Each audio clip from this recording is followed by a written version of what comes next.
gentlemen. The Howard Stern Radio Show gives you more of what you want. Take your shirt off. This is such a good show. Oh, More guests. Did you kiss her the first date? No, I actually didn't. I would have gone for at least third base. More surprises. You know that I'm gay. I know. And more laughs. Aren't you, in fact, guilty of looking at your sister sexually? I am guilty. The Howard Stern Radio Show. Tonight at 11:30 on CBS 2. He's always original. I think things could get out of hand. He's always outlandish. I'll not talk about it on the air.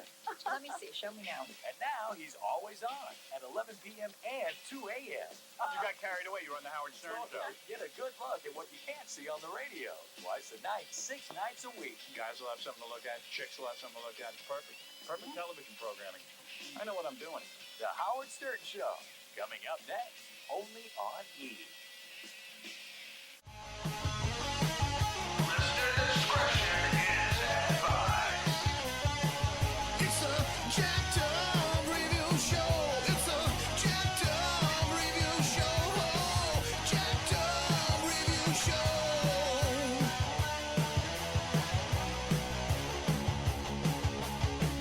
It's a jacked up review show. It's a jacked up review show.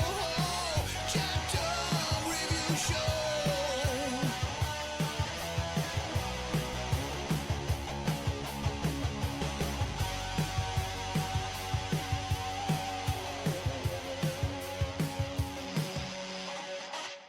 We've gone back and forth talking about all these different comedy groups, all these different just heated topics, and here we are. Freaking out. Tom, are you here? I am here. Get to the chopper. Get to the chopper now. Ken and Oreo are back in the studio. Welcome. Hello. Yeah. Oreo Brewer. This is an interesting topic. I know we can kill it in 2 hours. I know we're all kind of anticipating everything, but like, this is a freaking weird ass topic. I was looking forward to it. James reminded me of it, and then I was just like, "Yeah, well, we'll put this on the docket one way or another," just because we love talking about shock values, edgy comedians, and everything. But this is just hysterical because Mr. Stern's name will come up anywhere, from famous radio hosts, shock jocks, to infamous interviews like Magic Johnson, to porn star interviews, to prank calls, like. Yeah. And I have lost track of how many times when people bring up his name, I will get often kind of a half praise, like, reception. Like, I will see someone say, he's a little too gross for me, but he's a great interviewer. And then What about me? Don Imus. Nobody talks about Don Imus. Don Adams needs to be on there. No, not Don Adams. Don Imus. Remember me? Yeah, that's me, Don There you Imus. go. We got our own Fred in the 66 corner. WNBC. If we weren't so bad, we wouldn't be so good. We weren't so bad. We weren't super good. And I think that is the best way to start. Like, he wouldn't be on here if no one was listening. It is just so funny. This is George Takei, the announcer for The Howard Stern Show. It is Monday, January 9th, in the year of our Lord, 2006. And welcome to the first Howard Stern Show. Thank God those annoying heartbeats are finally off the channel. Hurrah! Yeah, I'm a bad boy. I think most of us, we can say we're not really Morton Downey Jr. or Jerry Springer kind of guys.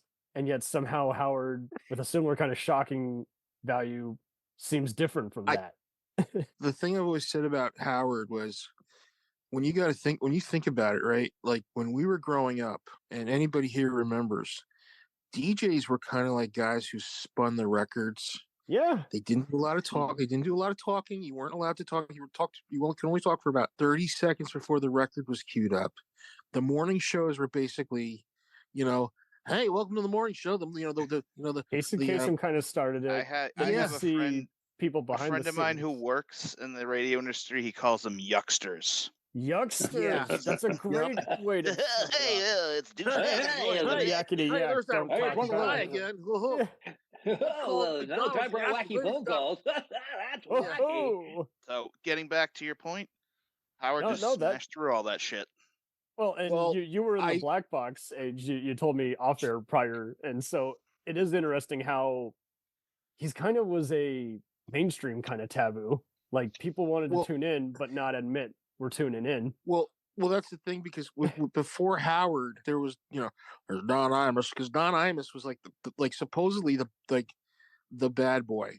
Okay, Yeah. If you look at the history of the shock jocks, there was Don Imus who was working at WNABC. Post Reagan, we had other crap like Limbaugh and Pat Robinson and other stuff that you want that makes you want to change the dinner conversation every Thanksgiving. It's like there were guys listening to that. There were guys that came out of the I'll say this, like there were guys that were like if you think about it, like the morning shows were the and whoever said the yucksters, that's true because every morning you'd have them go, hey, let's call McDonald's and order 100 Whoppers, Miss those days, man.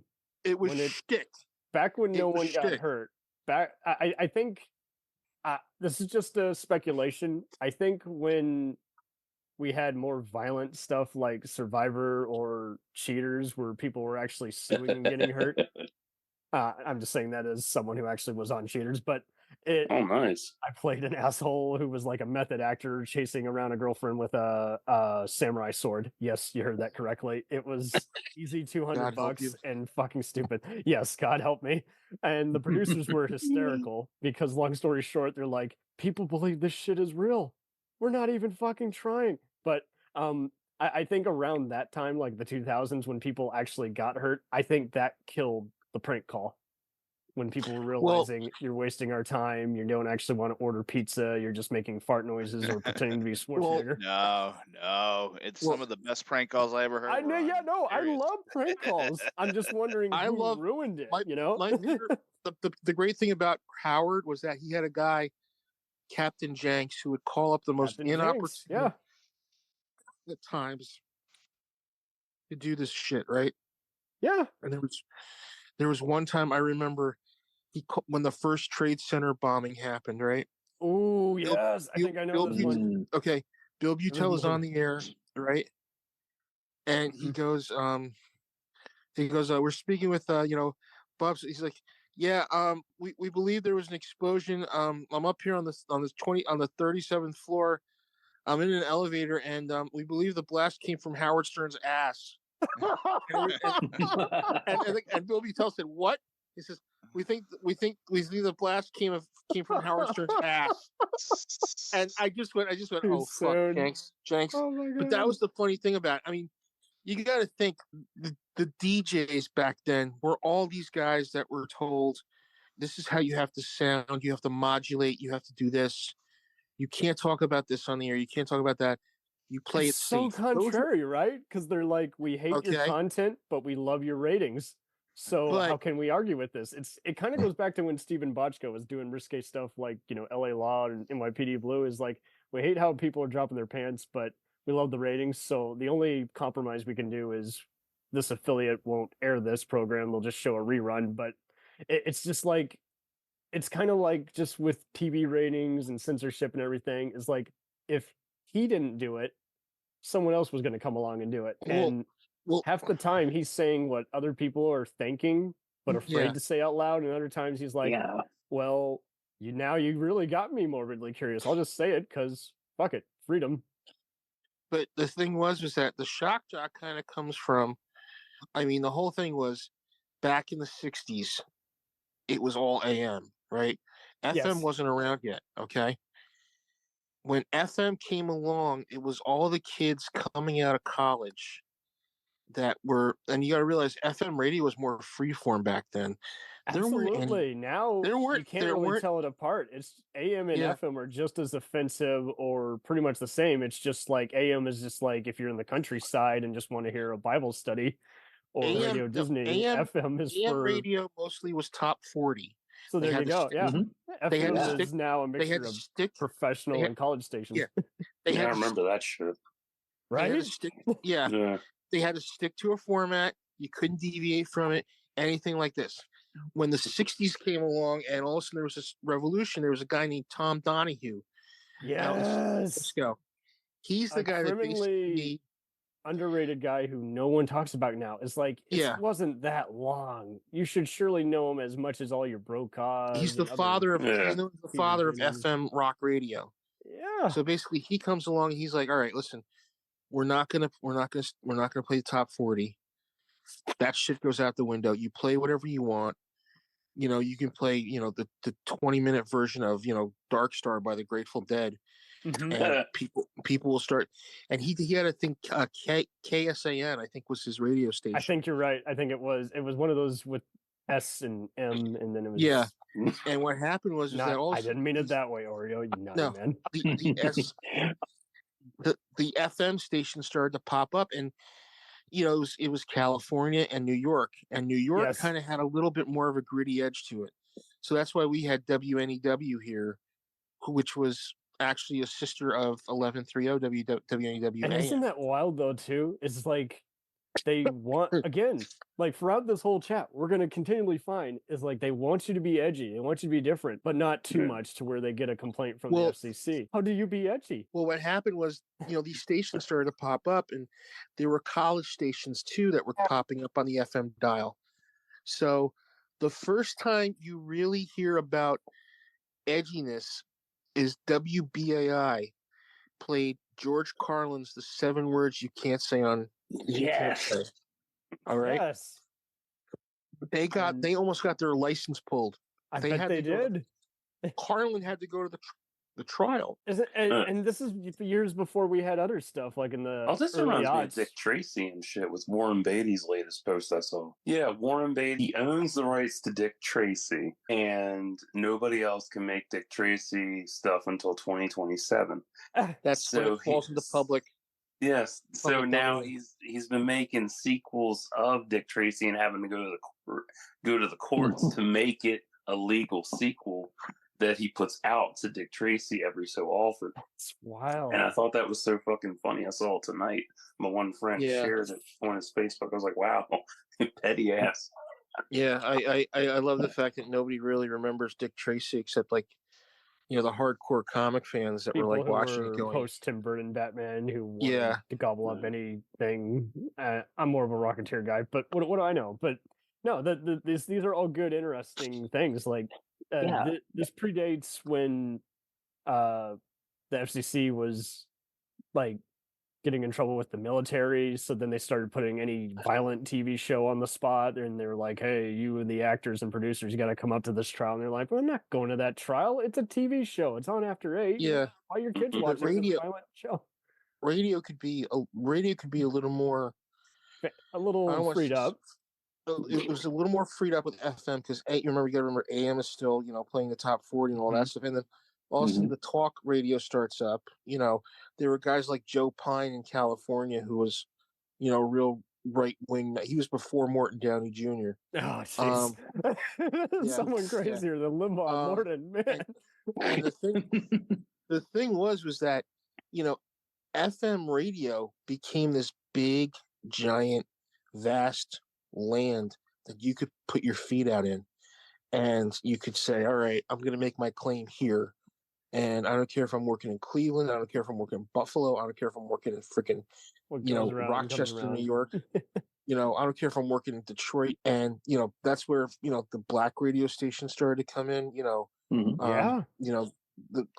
of a sudden there was this big, everything. There was this big, everybody started to jump off. And then what happened was that there were DJs that were kind of good at doing their material, and the first kind of guy I can remember who kind of lays the groundwork for everybody is Don Imus. I remember Don Imus.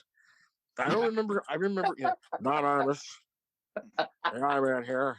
Yep. 645. It's like a Richard Lynch kind of bad guy mixed in with a cowboy. He looked like a rat with Roger Daltrey's hair. He does have Roger Daltrey hair. Oh my god. He looks like one of those shrunken heads you could make out of an apple. At the USL. And the thing of it is that this is a true fact. Marconi and Tesla in the morning, and who was their follow up? Don Imus. I work Marconi. If you can't get enough of that, wait till you tune bitch. into the next hour. Christ. And I'll go a little bit further. Back in that time frame of AM radio, most of the time you're dealing with DJs and radio personalities who are no spicier than Casey Kasem and Wolfman Jack. Yeah. So you had guys like the real Donnie Steele, the real Donnie Steele, and out in Los Angeles, you had Jerry Blavlet, who was the Geeter with the Heater in Philadelphia. You had guys here in New York like Cousin Brucey, Murray the K. I'm trying to think who else was there. Harry Harrelson, your morning mayor, who was on WMCA, and then he got moved over to when CBS FM took off out here, 101.1, which was the oldies station we had. You had all these, and also the guys who were in AM started to get booted off, and they started going to FM. And you have to realize back then, if you ever listen to old AM radio, they had a reverb on that freaking voice, like they were in a basketball gym or something like that. If like you ever recreating the Mickey Mantle, not Mickey Mantle speech, but the speech from Pride of the Yankees. Today. Yeah. I consider myself. How are you? Hey, let me just turn up the reverb so I sound like I'm louder than everybody else. I'm in a basketball gym. And that's what's so surreal. It is almost kind of like when you saw spoofsters like Weird Al. Is like they're having to recreate these acoustics and other stuff from scratch. There's no sampling and then adding their own lyrics. They had to recreate it from scratch. And then when Imus came along, he was doing stuff on there. I was just like, I've heard some of his early stuff. It's funny, it's funny. Like he had a thing, Moby Worm, baby. He convinced people there was a giant worm attacking Cleveland or something like that. He had a guy named Reverend Billy Sal Hargis, who was a fake preacher. Yeah. He would just do things on the air that were just so off the wall. And then he got older and turned out to be very racist. Yeah. I don't like anybody who's not. I don't like anybody who isn't white and has my kind of hair. And doesn't go to my ranch. That shit. God, that so guy. Stupid. Fucking. Oh, dude. I mean, dude. He's like, don't know the heroes. With the WNBA, that was funny as shit. I'm like, really, dude? No, it was the Rutgers basketball team. Oh, the women's Rutgers, Rutgers women's basketball team. They got to the Final Four or something like that. He says, they're all like a bunch of nappy-headed hoes, and I'm like, whoa! It's like, why are you even covering this if you're that stuck up and shitty? He's trying to be funny, and he failed miserably. What it was that he was like he kind of was like staying in one spot, and everybody's passing by. He's going, and I got my ranch, and I got my wife Deirdre, and I got my salsa. My salsa, and that's all I need. Everybody's like, I got tacos and shit, and it's got chili on the side. What the fuck's that? I got McGurk, and I got the other guy here with me. 6:47 a.m. It was the same. I remember that. Didn't he try to play it off as it was a character that he was playing? That I think he did the typical comedian, where it's like, no, I'm joking. I'm not really racist, right? I'm not racist. So in many ways, that's 07. That pretty much predates the whole cancel culture thing, where it's like, okay, dude, we can tell the difference between you went too far versus you're just a piece of shit. I'm not racist. I just happen to like Birth of a Nation every couple hours. Yeah, there you go. I just happen to watch movies right on my bed. Anyone who doesn't look like me gets gunshot. Yeah, like, I'm not racist at all. No, I'm not. I just got fired. I'm going to be put on WNBC at 2:00 in the morning. We've talked about Imus for a lot. When does Howard enter the picture? Yeah, for real. Howard doesn't enter the picture NBC. No, he's actually in Detroit. Yes, that's right. Okay, he's in that's Detroit. where he made a name for himself. Yep, he's in Detroit.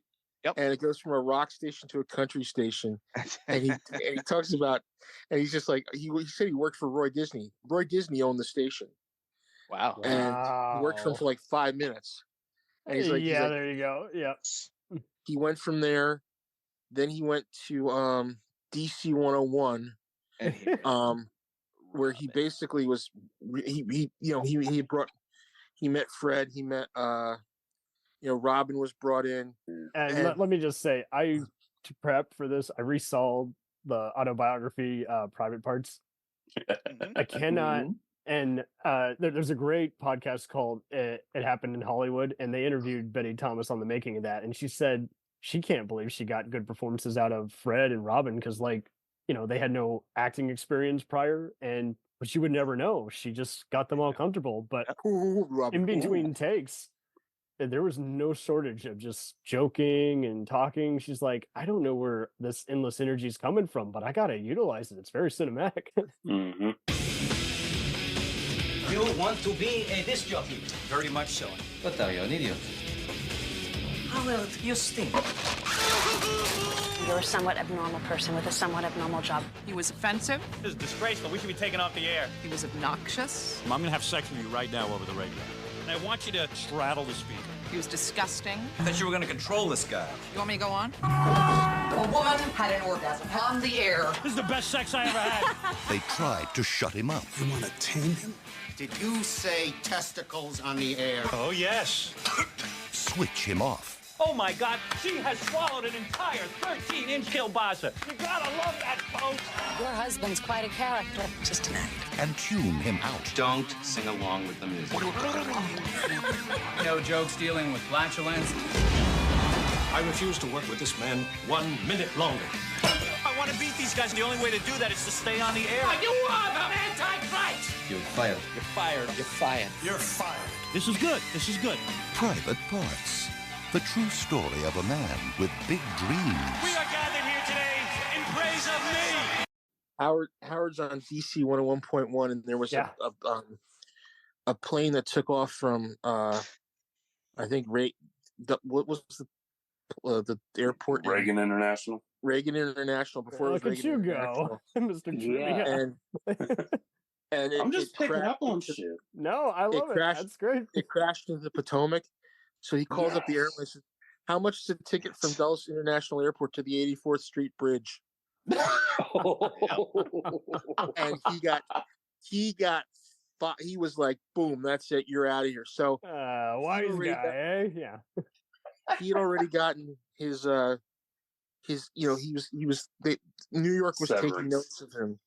He got his severance, went up to New York, brought Robin with him, brought Fred. Yeah, brought Fred, and then he met Jackie. Yeah, and Jackie Martling. There's another one that a lot of people forget was a big part of the thing, and it's like he kind of just ghosted them after a while, and then went his own way. And I always got him mixed up with Richard Christie just because they just had that similar stone face. What else is in the news, Rob? Well, I told you last week about this guy who was accused of killing several women and... Oh, stop that, Jackie. Hey, Jackie, get a life. I just got a fax about Jackie laughing during the news like that. I got a letter from someone just this morning, a fax. I should have said that you should get rid of Jackie. The way he laughs at these horrible stories, and I don't appreciate it, and he's a loser. Oh, wait, here it is. You ready? Okay. Save your show, Howard. Get Jackie the jerk off to quit his dreadful laughing. This morning, Howard had to again ask Jackie what he finds funny in stories of pain and suffering. Howard, how many more years are you going to put up with that stupid sidekick, Jackie the jokeless? You should be paid by the state of New York for hiring this idiot. Great show, signed Larry Amoros. Wow. No, but it's a guy named Tom sent it. Fred loves you, Tom. Jackie actually isn't laughing. It's Fred playing the sound effect. But please tell people. The death penalty, signed Mario Cuomo. Yeah. Most of the time it isn't Fred. Jackie really laughing. Yeah. Go ahead, Robin. You try to tell. Try to tell the difference. But anyway, this guy is in the state of New York, of course, which does not have a death penalty, and he's been arrested here because there is no evidence that some of his victims are here.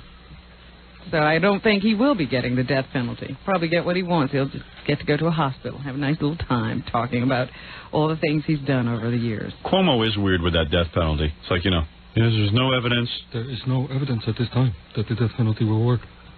I don't care whether it works or not. It works on one person. Yeah, who needs evidence? Who are you punishing? Put him in a cell with Larry Amoros.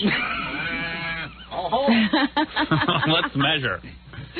Maybe he'll get so disgusted he'll beat himself to death. Right.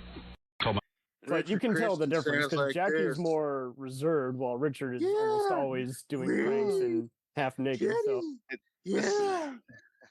That's the thing. If you did you hear about the Irish guy who couldn't come? Yeah, he's got to spread There's Richard Christie. He has the world's biggest porn collection ever. Yeah, I really do. Oh my God. If you Christie, the newest addition to our staff, interviewed George Takei. Oh, yeah? Yeah.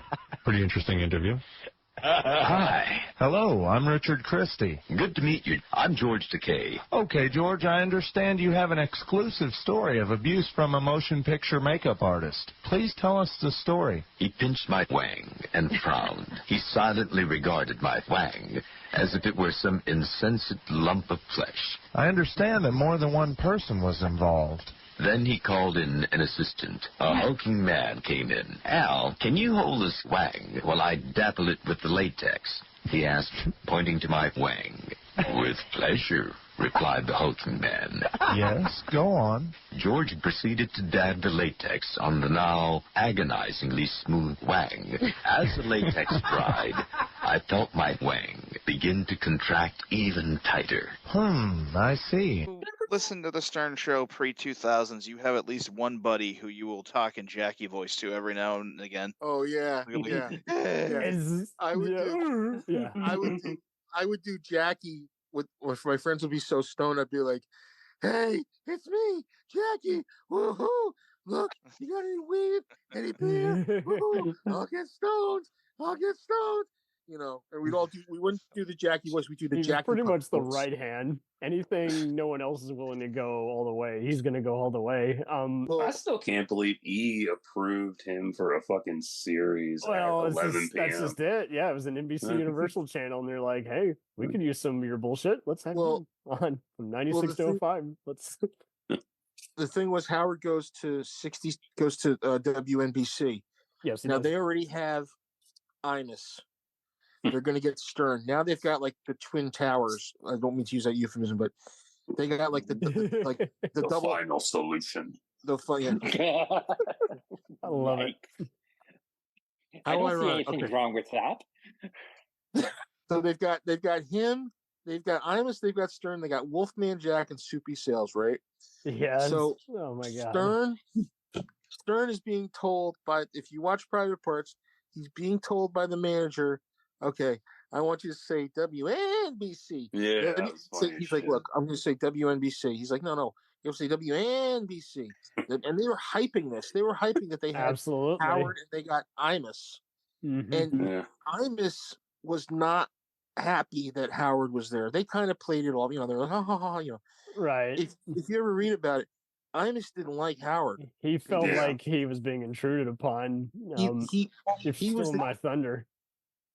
He was the king of the fucking castle, and here comes this upstart. And we're gonna read it. Thunder, hear my cry. And remember, boys and girls, when Howard takes over, there's going to be two upstarts from Boston who are going to come down and take over for him. You want me to go through some of the stuff real fast? Oh yeah. Oh. I'll sum it up as much as I can. But so again, you know, you got right hand Robin Quivers. You got sound effects and puppeteer and Fred Norris, and then you got main producer Deliante, who after his flood becomes Baba Booey. Can I buy Baba Booey? Oh, we don't have that. Baba Booey.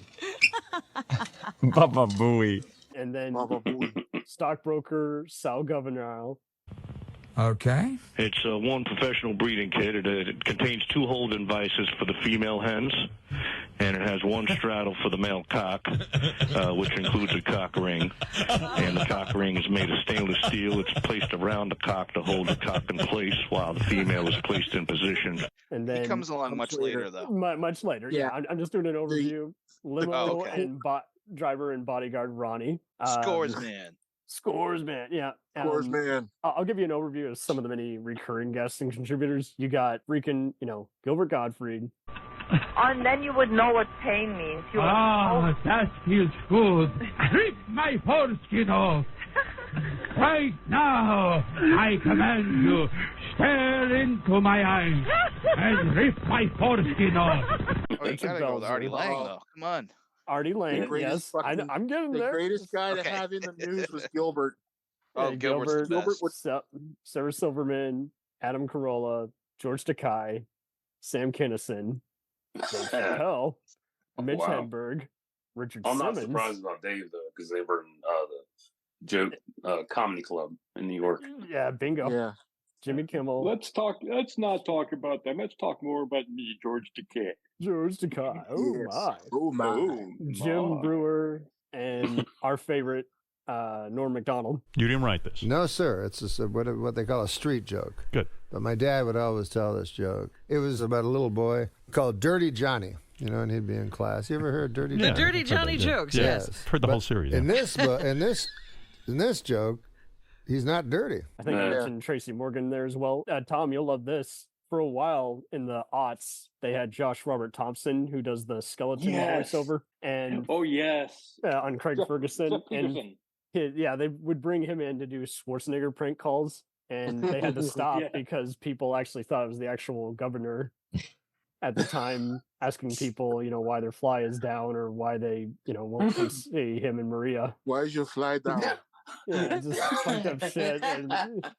And so Josh is like, my God, I'm just joking around. I don't want to blow up the moon. I know it's not made of cheese. I'm not actually. You forgot a major contributor in that. Sure, I did. The core lineup is when it was like 90 to when Jackie left in 2001. It was Fred, Jackie, Howard, Robin, and Billy West. Billy West, yes. Our And good old Futurama voiceover, And Bugs Bunny himself. someone else we're forgetting too. I know. Beetlejuice. No, not Beetlejuice. He's great, but another big component of the show. The whack Stuttering John Melendez. That's Stuttering John. Stuttering John, yes. That's what I was gonna say. Fun fact: he was Conan O'Brien's first interviewer. No shit. When Conan was starting up his show, Stuttering John was sent out there to basically sabotage him, make him look like shit. And basically is just like he just asked him just random stuff like, hey, why are you the youngest late night talk show host? And Conan's pretty much plays ball, and he realizes, he doesn't actually want to know anything about me. So he's just like, you sir are mistaken. I am an absolute hack. He'd go up to people and ask them the silliest stuff like, why do they? You would stutter, right? So you're like, right. So it makes you uneasy. Why do you think they give Asian people eye color on the driver's license? Right, and it's kind of a precursor to jaywalking in a way. It's like, well, it is jaywalking, but right. But like then he's but like funny. You say, he's lowering your shields down. You're like, I don't know how to respond to a guy who's, being subtly racist, and it's so common. But I think the thing that cracked me up the most was the night he got into a fight with Morton Downey Jr. He was asking Morton my God. So Howard goes to NBC, right? Mm-hmm. He gets fired for no reason. I think Imus had something to do with it. He probably did. And somebody said he probably did. And there was a guy. So then he's basically without a contract for I think maybe 6 months to a year. It was he gets hired at K-Rock. Yeah. K-Rock is this fledgling station that's trying to compete with WNEW FM 102.7. The morning shows are the Morning Zoo, WPLJ, which is no longer around anymore. You've got 102.7. You've got Harry Harrison on 101.1. Howard comes on FM, and the guy who's I think the GM's going, look, do whatever the fuck you want. I don't care. Just say what you the want. F word, just don't swear. Just do what you want to do. And he basically goes from, he takes this fledgling station WXRK and pops it up to number 1. Okay, WNBC looks like a bunch of jackasses. Yeah, for firing him. Mm-hmm. Word. And whatever you don't want, we'll take. Yeah, He started to have feuds with guys that were in other cities. There was a guy, John DeBella, the zookeeper down in Philadelphia. Mm-hmm. He took him on. He beat John DeBella in the ratings. He said, if I beat John DeBella, the zookeeper, I'm going to have a public funeral for him. Yeah. And this is years before Howard, runs as an independent candidate and does all other sorts of stuff. Like, he just had, I think this gave him the fearlessness he needed right then and there. And it was just like, hey, it's just the power of radio. You guys are taking this way too seriously. I'm making it my business, Yeah. And then after he took over in Philadelphia, it was off to the races. By the way, that was around 86. I saw in the historical events on this day. So, yeah, but it's just so wild how he's in states where you don't think they would even want to allow that kind of rowdy kind of chats, and everybody played ball. They're like, hey, we'll just air them at a later time. That's all we can do. Well, hey, we'll put them on it early in the morning. Early in the morning. It sounded like Denny Crane there. I first started listening to Howard in high school. It was right around the time the Private Parts book came out. In Massachusetts, sweet. he was on the Boston rock station, but his show was on at night. It would start at 6 at night and run until 10 o'clock. Wait, WBCN? WBCN in Boston. Yeah. WBC? Because I know two guys who were from that station who got popular after they left. Because he was on BCN. I remember he was on YSP in Philadelphia, and the home base was WXRK. He wasn't going to leave there, Mm-hmm. But I started listening to him when he had who said they were listening to him in high school when Private Parts came out? That was me. Ken here. Okay, so I was listening to him. I was listening to him in '90 when he had the Howard Stern summer show on WWOR. Excellent. Which was the first time I watched it. I was on the floor convulsing with laughter. He had Jessica Hahn on, right? Yeah, remember her? the recurring prank call gal. Yeah. No. She was the one who slept with Jim Baker. Right. But she would call in once in a while also, just saying, "Look what I found." What? Yeah. What do you find? Well, she told everybody Sam Kinison stayed at her house, and he got up and he went to the bathroom on her floor. Jeez. So what happened was that he has her on, and she says, we have a list of all these people who slept with you, and you see on the bottom like the Mormon Tabernacle Choir, the Harlem Globetrotters, and she says, we brought a guy here, Rick. Oh shit, I forget his name. Rick DiBanello or something like that. It was this guy.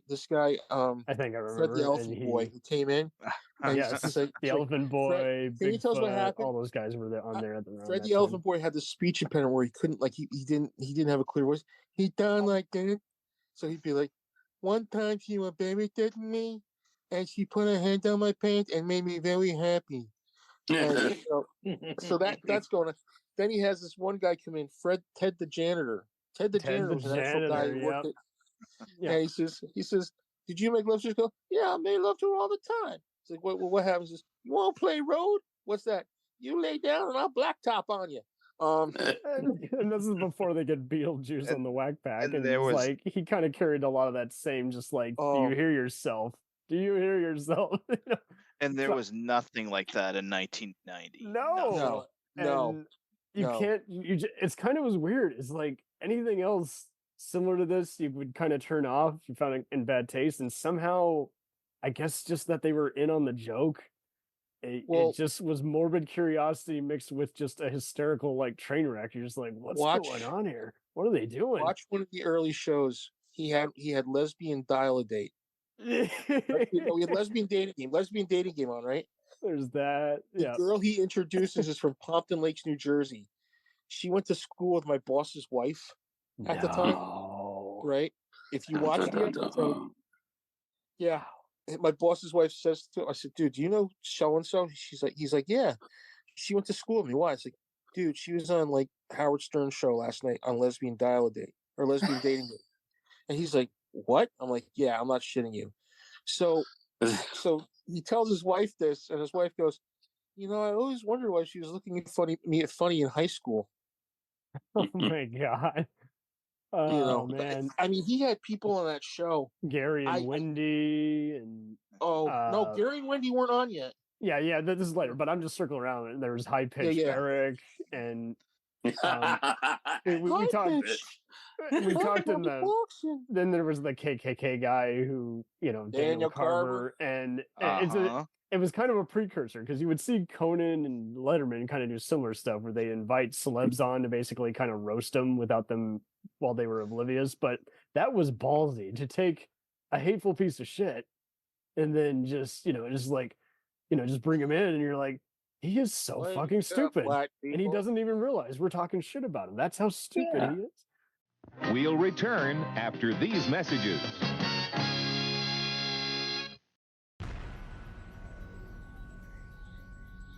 The Jacked Up Review Show podcast is honored to be part of the Blind Knowledge Podcast Network. Join anytime, talk the talk, and enjoy yourselves. There's something enlightening for everyone with this crowd of cool cats. Check them out.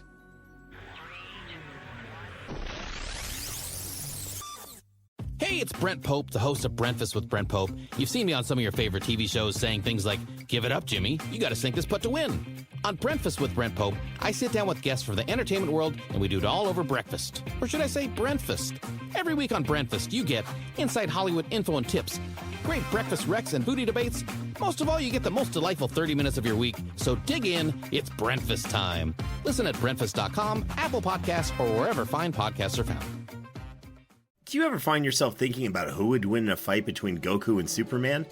Hi, I'm James Gavsey, and on the Who Would Win show, me and my co-host Ray ignore anything important happening in the outside world and debate fictional battles between characters from comics, movies, and video games. We got a new show every week, and almost always am I the winner. Yeah, not true, Ray. In the past, we've discussed such matches as Captain America versus Darth Vader, Solid Snake versus the Iron Giant, classic matchups like RoboCop versus Terminator, and even the Muppets versus Sesame Street. That one was crazy.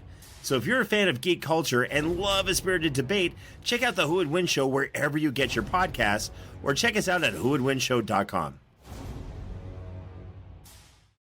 Stern's done pretty good for himself in a post-internet kind of troll era, but like one favorite of mine, this was also one of my father's kind of favorites. I think the Whack Pack even came out with a radio CD at one point, like of all the various cover songs they had done. But God. But my dad, he and his college friends, many who I am family pals with in Des Moines, like they loved making fun of various radio hits, like but bastardizing the lyrics, kind of. Like they would always do it with the Police's or Sting's. There's a little black spot in my underwear. Yeah. Like they would just do stuff like that. And one favorite of his that Howard did was they did a cover of the Rolling Stones, Beast of Burden, and they redid it as "Don't ever leave, your pizza's burning." It was just one of those. You're like, that's pure comedy. And now that you've sung it that way, I will never hear that ever this way it's meant to be heard again. Thank you. He had a thing that came out in the 90s called "Crucified by the FCC." Oh yes, and he did something on there, "The Secret Life of Rock Hudson," which was like where he's like, oh, I love your eyes and your shoulders and everything else. Rock, are you looking at me? No, silly, I'm looking at the cameraman. And I heard that, I went, oh shit, that's fucking hilarious, Right, talking about the one I was stuff that his estate probably didn't want known. When they would have Billy West on that show, and they would just go, that was the best, because I remember such a smart, charismatic dude, and to see him on there, I think he was one of many guys, especially with Artie, just kind of reminded people, saying, hey, you're a comedian, get your ass over here and hang out with these guys. They'll throw you for a loop, but you'll get to do some of your best comedic bits on here. And the stuff they did, I mean, with him, and then with playing Jackie's laugh at the most inopportune times, like during a very bad. He could not help himself. It almost kind of is almost kind of like with Tim Conway and Harvey Korman doing pranks on each other and Mary Tyler Moore. Like everybody is just like they are playing pranks to the max. Where it's like, I wonder who's going to goof up. What happened? That reminds me of I Love Lucy. Holy shit. The episode where she baked the bread, that's actually a whole real loaf of bread that was baked. And the entire audience and cast ate it all. They didn't realize it, but it was. The thing that got me was. Oh, go ahead. I'm sorry. No, you go ahead. What got you? Well, the thing that got me was, it was how loose it was and how they could jump from like the fluidity of one subject to another, and then they would be like, anyone else would have been confusing, and they were somehow able to go to one to the next. It kind of before I think the world was ADD. It's kind of the appeal of the Stern Show. It's almost like the circus in that, you have a fart joke over here, or then the next segment he's interviewing the mayor of I don't know, like New York City. Then the next bit they do prank calls. Then the next bit. Well, my favorite something for everyone. And he still repackages a lot of these things. He's repackaged it even as a podcast of his greatest hits. And there's a hysterical one by George Takei where he calls into a baseball stadium. The baseball DJ's like, "Who are you?" "No, I've never watched Star Trek." What are you talking about? Well, are you even here at the game? Why are you telling me I did a bad job coaching? What the fuck, dude? Well, my favorite was when they would have the news come on and Gilbert would show up. Yeah, and you didn't know what Gilbert was going to do. Oh. And there was one time they had Gilbert come in as Count Dracula. If you've ever seen this, I think so. Yeah. Dracula Gottfried. I am the undead. Dracula Gottfried. Well, this is exciting to see Dracula Gottfried. Very exciting. Will Dracula Gottfried be appearing anywhere soon? Dracula Gottfried will be unmarried with children. Oh. Coming this Sunday. Is that right? Yes. This Sunday, married with children, with Christine Applegate, who I looked at and said, "Take off your panties now." Did it work? And we had sex together. Many, many times. I think somebody drove a wooden stake into your material today. Is that true? Drop your panties and show me your proof. And then they say, "Okay, you want to go outside as Dracula and like interview black people about OJ?" He says, "Okay, no, I really don't want to. He says, "Oh, come on, it'll be funny." So he goes out there and says, "Do you believe OJ is guilty, that he killed those people like a vicious animal?" And the guy says, so he walks to this one guy and says, "Are you a black man?" And the guy goes, "Yeah, I am too underneath all this makeup." And then he goes, "Do you think OJ is guilty or innocent?" Really? Really? I was born in really. I mean, it was just such a fucking classic bit. And then he would start doing like Dracula, or he would do Kingfish from Amos and Andy. My favorite was Rabbi Gottfried. He would just start doing gibberish that sounded like Yiddish. And that's just it. Like, even if no one's seen any of these, like they're such comedy like urban myths now, just because they've been repackaged, reshuffled, reevaluated so many times. Like my wife was on the other side though. She would hate when Gilbert would come in and how they would just beat these bits into the ground. But I would say that's what's so funny about it. Right. And like these guys drive each other crazy, and someone happened to turn She was more like Robin. She just wanted them to move on. Oh, right. And I think that's why Robin kind of made it okay for a female audience, because half the time she's laughing with them and she's going, "Oh, my word." There's one I love when Steven Spielberg's son, they were talking about, Steven Spielberg's son was black. He's him and Kate Capshaw adopted him. Black, right? So he goes, "Why did you adopt that little Sambo Steven. What's his name? Rochester? Oh my Lord. I'm driving my car to work, and I had to pull. I'm like trying not to swerve, not to crash your car. Yeah, I've been there. A long way. Like he's just to think that this is now the guy who's kind of reserved. You know, he's gone for psychotherapy, and now is the most you're going to get from him is you look handsome or you look beautiful. And to think that the fact that this is the guy who used to say, if I were gay, show me your boobs. Right. If I were gay, I'd show me your boobs. You have that set for the opening of this podcast. Wow. The fact that this is the guy who used to go all the way. And I used to read one of his autobiography books, and man, and same kind of deal. Like somehow it's just, you kind of know where he's coming from. It's just very hard to explain compared to other shock comedians who go too far. He's self-effacing.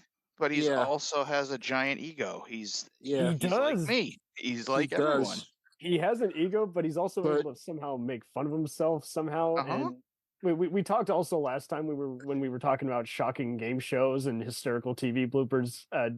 Ken, did you ever see the time where Robin was a surprise guest on Celeb Millionaire? Yes. And no one else knew about it except Fred. Yep. And she's like, I got this in the bank. Nope.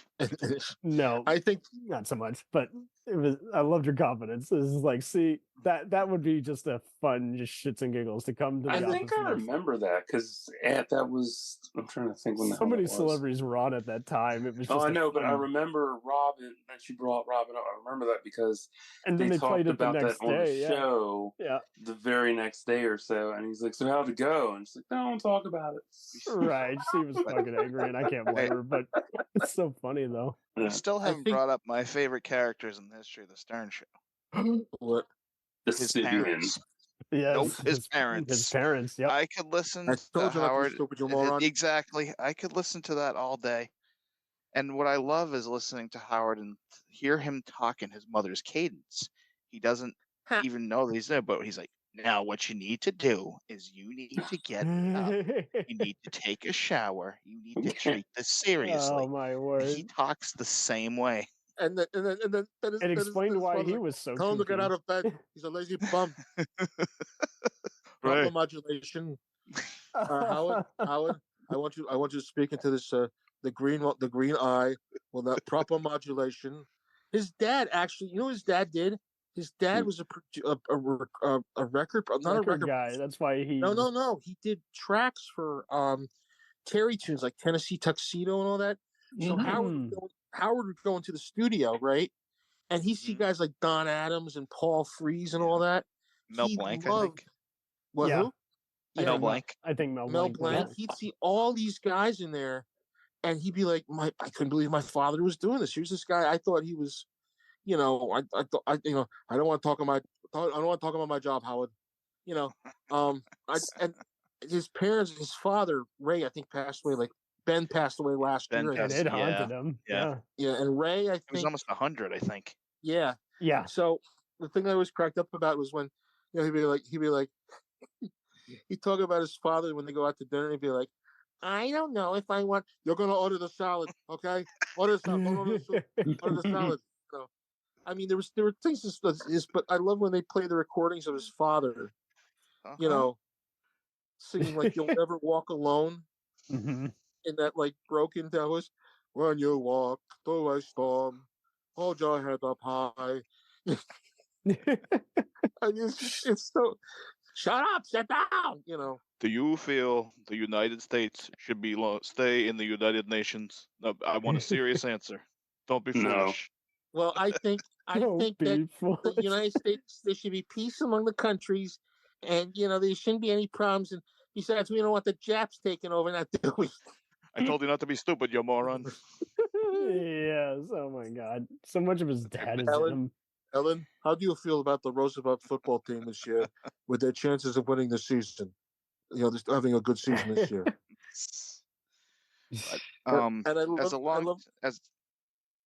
As a longtime fan, I was so happy when he moved to Sirius. I think the first 2.5 years are some of the funniest radio that he ever did. he didn't have to worry about, again, the FCC. And I mean, he's really gone to town explaining is like, hey, I don't want, government interference with entertainment, And I think when he moved to Sirius, you got to think and I hate to say this, but he kind of, from 90 to 98 were those classic years where he was on top of his game. But in 98, I think things started to falter because, you got to think Billy West had left 3 years before that. The internet got a little crazier. And he was kind of known more for... Jackie was leaving the show. Jackie was like leaving and coming back over salary disputes. Yeah. He had he had a big hit with Private Parts. So then what happened was that he became the nerdy kid. He went from the nerdy kid making fun of the popular kids to now he was the kid getting invited to all the parties. You know what I mean? He kind of, in a way, I think now he's in a safe space where it's very hard to call him even the same kind of person now. Now he's kind of just a epic interviewer. It's hard to believe this is the guy who used to do all kinds of skits. He evolved. Yeah, no, I like him. I'm so happy there was no record of what I thought was funny when I was in my, teens and early 20s. Because I would not want to see that shit now. Oh no. Well, that's just it too. Yeah. He's been, I think, because of all his sincere honesty, I think that's what keeps people coming back. And I think he even says to this day is like out of any chat that he will never remaster, it's going to be something like the Magic Johnson interview. He's like, yeah, we definitely, that's stuff that I'm not proud of. Well, he had the success with Private Parts, It's this loving tribute to his wife, and 2 years later, they get a divorce. Yeah, then, they drove each other crazy. While that's going on, right after sports. Meanwhile, back in the Hall of Justice. There's two guys up in Boston, who are kind of getting a name for themselves, and their big prank is. They convinced the people of Boston that Mayor Menino had died in a car crash. That's right. Yeah. With a young underage boy in his lap. Oh man, they went so far on that. And they get fired from WBCN. No, it was ZLX. ZLX. Okay, look at you go, my ZLX. dude. I'm sorry, it was BCN. They get fired from ZLX, and the feelers are being put out for them to either go to K-Rock or to NEW. Now, if you read a certain book, Jerky Boys, Howard said, "I don't want them on my station." No, they were called Opie and Anthony. Yes, I was going to say they were Opie and Anthony, and they hit the ground running. Because they had to get their feelers out first, and they were on WNEW. WNEW had not changed their format yet. They were still a rock and roll station, but they were the afternoon guys. Mm-hmm. And they had people on that show, comics that, that Howard probably pushed off to the side, They were too extreme by even his standards, which tells you something. They had people like Jim Norton, Patrice O'Neal, God bless him, Otto and George. I remember them having, all these comedians on, they would do these bits like, Ronald Reagan, they did some of the Ronald Reagan one time that I don't even remember what it was, but it was funny. Gentlemen, tear down this wall. Yeah. Yeah. I mean, they were very, very good at what they're doing. So meanwhile, Howard's going through this divorce with his wife, Allison, right? Mm-hmm. They get wind of it. They basically play Elvis Costello's Allison while Anthony is doing an imitation of Howard having a breakdown that morning. Oh, jeez. Oh, God. And I think that's what really kind of said to people, the king doesn't have his clothes on anymore, and they started to get more and more listeners. And I don't think Howard lost any listeners. No, I don't think he did. His listeners. I think he was just having to. I mean, he's going through so many different political administrations, different eras, and I think he's having to kind of keep playing ball, keep being true to himself, and then after a while saying screw it. And if there's any regrets I have, it seems like every other person who's worked on the show often kind of leaves in an awkward way. Like, because like you say, Jackie kind of takes off without warning. Richard Belzer kind of wanted to stop going to the stupid events they were sending him to. There were so many other guys who were on there who kind of just said, I'm done here. Well, like Jackie left for money because it was that Billy West left because his contract was up and he was actually like saying, hey, look, I want to stay, but I want to get paid more money. I'm working 4 days a week here. I'm doing voiceover work. Can you at least radio was kind of limited in their budget at that time. Stuttering John left because he was just getting fed up with the way he was being treated, from what I understand. I think there was a bit of that, and I think they had to also kind of learn. I don't think they were too toxic, but just like any kind of radio thing, I think they would go too far to where half the time they'd go home angry after 2 hours of fun, and then that last hour, you really shit on me just for a laugh. That's kind of messy. And oh God! Do you know who he still? Do you know who he thinks is still his best interview to date? Who's that? Conan O'Brien. He interviewed him very recently. I think his best interview I ever heard was him interviewing. His best moment, in my opinion, was the day 9/11 happened. Maybe prematurely, maybe you were ready for it, but you didn't want it. You were forced into this situation that you had to take us all through that day. You were on the air, and you did. And it sort of it was an advanced look at where you were going. Does that seem like it's possible? It was a horrible day. I'm sitting there on the air. Someone comes in and says, you got to put the TV on while I'm on the air. I'm live. And I didn't have any thoughts of like, I was helping anyone through this or whatever. I was just, again, I was in the moment. I was in the moment reacting to what I saw. And I immediately said to Robin, the first plane hit, I go, this is an act of terrorism. And everyone was kind of like, no, you don't know that. It could have been, I go, it's a clear day. This is an act of terrorism. And then the second plane hits. And then and then everyone in the tri-state area starts calling me, people who could witness what was going on. And suddenly, real reporters were calling in the sense that everyday people who were sitting there were able to report on their feelings and what was happening, and we all shared this together. I felt I should just sit there. We had already done like a 4-hour show, and we were on the air till then, like noon. We did an extra 2 hours. But it didn't occur to me to leave.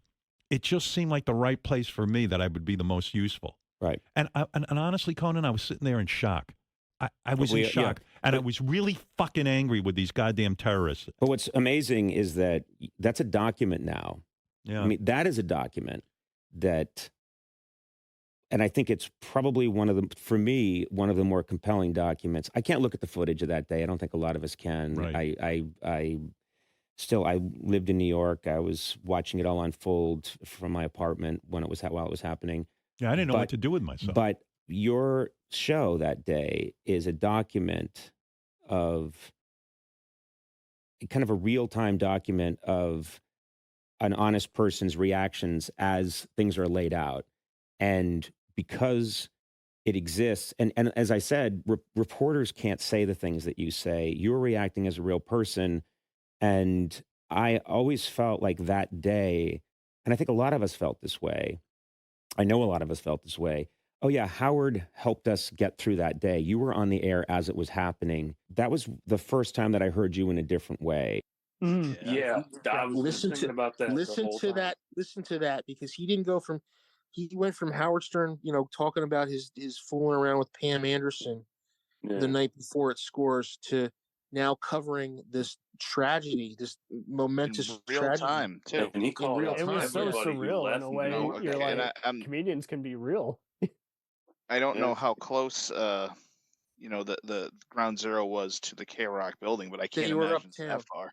They were uptown, and Ground Zero is downtown towards because I'm, from the area. So yeah, they were like more towards Midtown, uptown. Ground Zero was more toward the ferry where the ferry goes from New York to so people were in Hoboken, and they saw that the towers get hit. and they were basically, they basically had all the ferries and stuff bring people over for free. People who had to get out of there. Mm-hmm. But I remember watching that. I remember listening to it on the radio, and then when he's like, if you listen to it, he's like, if they did this thing where they synced up CBS, because he had CBS on the television in the studio, because you could do that, and he basically sees the second plane hit, and then you start hearing people saying, oh, there's a third plane on the way, oh, the Pentagon just got hit. Robin says, what, the Pentagon? How the hell? That's the center of our, military, It's just so uneasy hearing these guys who make us laugh for a living, and they're actually trying to make some common sense out of what the hell's going on in the moment. And it's just like, I've listened to all the coverage that day from some of the DJs that I used to listen. I used to listen to Don and Mike, and I used to listen to Howard, and I used to listen to Opie and Anthony. Howard is very news-like that day. Yeah. He's there. I think that's why he's so good with interviews. He knows how to soak up all these details and make it his actual voice instead of he was there all day, and he called out every other radio host. Oh, he was angry at anyone making unpatriotic comments. He was no, it was the thing that people left their stations and shit. That's what I mean. Like he was like, we got to cover this. Nothing else matters. I know Z100 closed up, and I know that they put on a simulcast. I know that NEW stayed on because Don and Mike went to Opie and Anthony, and Opie and Anthony were out in Long Island at some rinky-dink radio station. They had to do the feed from there to Midtown, and they were more streetwise. They had on Peter, was it the representative from New York? They had Lewis Black on, who was a great Lewis. And this was Lewis before Black his Daily was on that show. Yeah. Was it Peter King? Peter King. Peter King. Yeah, Peter King was on that show, and he was talking about it, and he says, this is, I've dealt with the Saudi Arabian. And that's when, everybody starts going, oh, okay, and they Opie and Anthony were more streetwise. Howard was more newswise.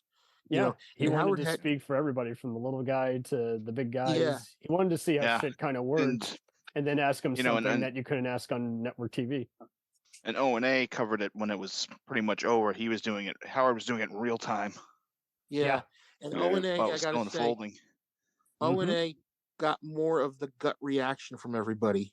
Like, we got to go after these sons of bitches, and they were like, I loved when they were talking. They were like, he's like, Anthony's Opie says, I was listening to the sports guys, and Anthony goes, oh, you listen to them? And because they were on the mornings, and he said one of them was on and said, holy F, I think somebody just crashed a plane into the World Trade Center. Yeah. And you hear that, and you're getting the after reaction where Howard's was the real time. Same thing with Don and Mike. If you listen to Don and Mike, they were right in Midtown when that happened, and they have both feet in the water because they were in New York and their show was out of Washington. Mm-hmm. And that was kind of like, the Pentagon got hit. They're both, they both live there. Stuff that was underreported by even the main outlets. And you're like, something's wrong when very talented people in entertainment are doing a better job than the news outlets. Well, the thing I love was listening to Dominic Barber, the bloated attorney, talk about his, I think they're going to hit California next. Let me go get my egg. Jesus. My God. You know who Dominic Barber was, right? No. He was an attorney out of New York. And he represented the Buttafuoco's. Yes. When the scandal came out. Right. He is an attention whore, and he worked his way onto the Stern Show. And Howard, Howard was kind of treated him like a frenemy. I mean, how else can you treat a lawyer? I guess. But he was funny, and he did at least. When they picked on him, he at least got the joke. Yeah. He was a good character on the show for a while. But it's a good example of just like, how do you use these guys behind the scene how to use him as an on-screen persona, and then when you get sick of him, how do you just move on and just say, okay, that's enough. Well, the thing I loved is when they had Billy West on, because Billy West would do all these characters. He really would, yeah. And the one I loved was they did, Lost in Space. Dr. Smith. Good old Jonathan Harris. Yep. And they have it where he's doing Dr. Smith. He's like, "Come here, young boy. Come here. I'm going to wash you." Oh, you make me feel so guilty. Smith, what are you doing, Smith?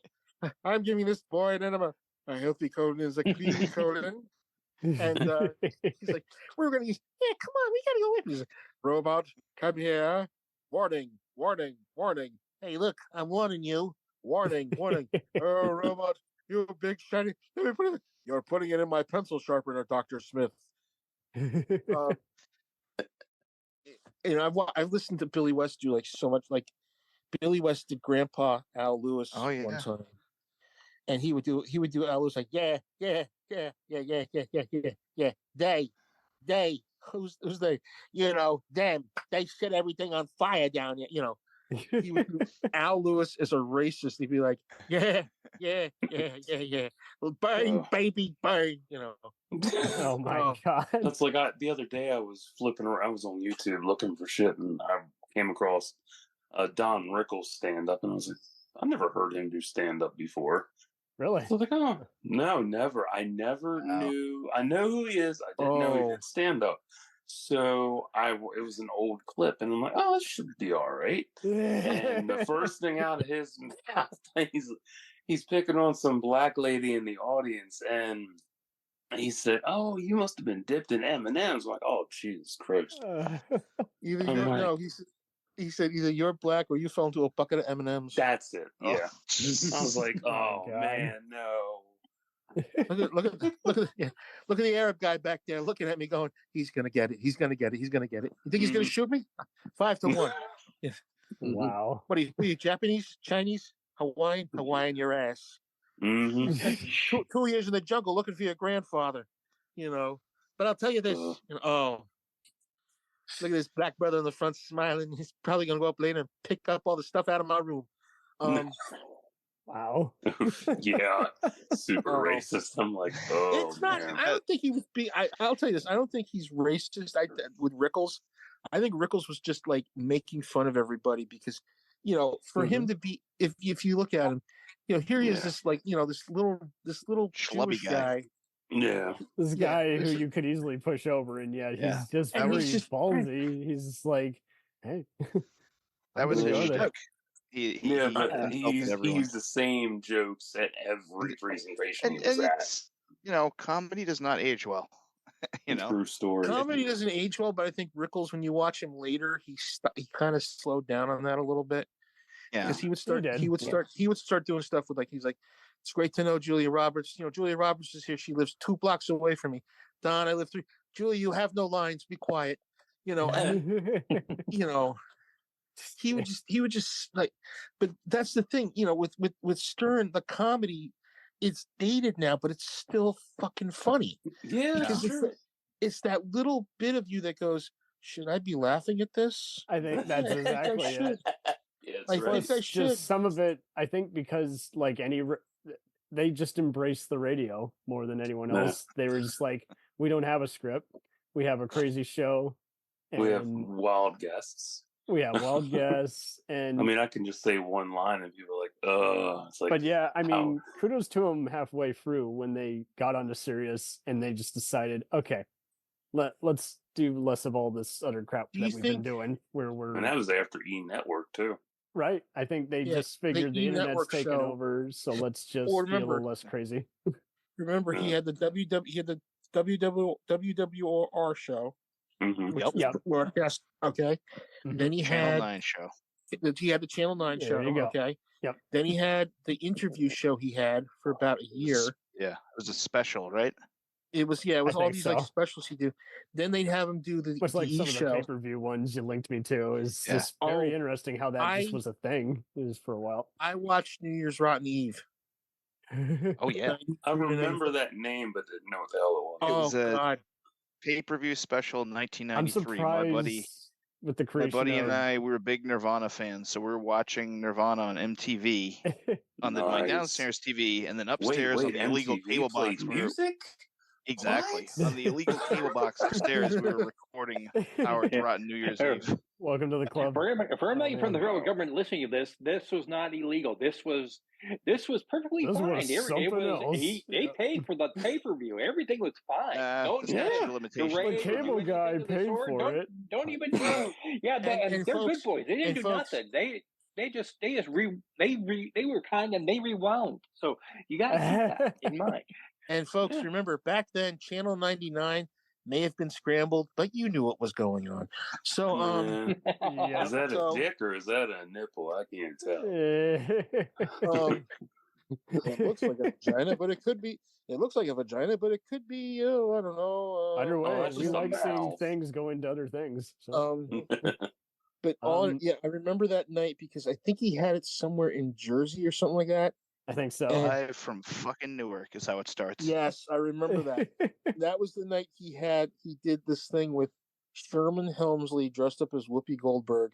Oh my God. Making fun of Ted Danson. Yep. Yes. Oh my God. They still bring that skit up once in a while. Yeah. Oh God. And that's the night he had like the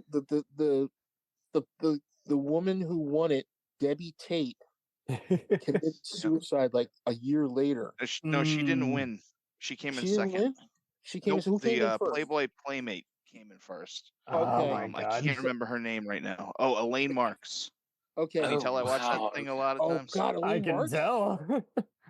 No. Was that the night he had? Who were the judges that night? It was Mark Hamill, Smoking Joe Frazier. Mark Hamill was involved? Yep. Yeah, it was post Jay and Silent Bob. Yeah. Not Luke Skywalker. Pre Jay and Silent Bob. My bad. It was 96-ish, yeah. Fred the Elephant Boy and Daniel Carver. Yeah. And I just remember like they were the one woman poured the maggots on herself. Oh my God. Oh man. You could not pay me enough to do anything Taboo, like that. who was a trans. That's the first time I've ever seen a transsexual woman. 2 dykes in a night, not a dick in sight. It's natural. It's natural. I remember that. Yeah, Taboo, 1 calorie. And it was like, what's your big surprise? I have a penis. You know. Nicole Bass. Just such great earworms. Nicole Bass was in that. Yes. Oh man. Wow. Fred doing his whenever. If Nicole you think Bass, Beetlejuice is dumb, wait till you hear some of the other guys. Munster. Yeah. Oh man. God. Yeah, I remember that. I remember that really well. I just remember the Bee Gees did a song for John Wayne Bobbitt. He had a telethon. Oh God. For John Wayne Bobbitt. Yeah. I've watched his story on Reliving the War on Wrestling Bio's YouTube channel. Fucking stupid. It's so stupid. Because that was when Val Venus was getting his dick chopped off, and then they brought on John Wayne Bobbitt. That's how they got him on Raw. Oh my God! All for that? Like, waste. John Wayne Bobbitt, a name that will live in infamy, Wayne, semi-infamy, and then completely off infamy. John Wayne. Oh shit! The cowboy Bobbitt. The guy who can't even punch straight. Wow. Yeah. Well, to be fair, they were going to do a biopic on him, but most of the scenes were cut. Oh.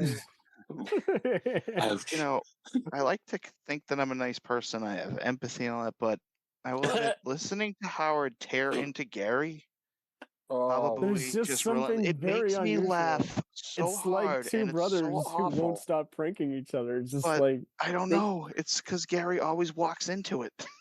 But yeah, no, that's so true. Because I remember that some of these other comedians who are too mean-spirited who turn us off, and yet somehow these guys kind of make us just take our insecurities down somehow. I remember that because when he was on E, he'd rip into Baba Booey so much, and Baba just walked the fuck out. And he's like, really "Come on, come back, make him come back."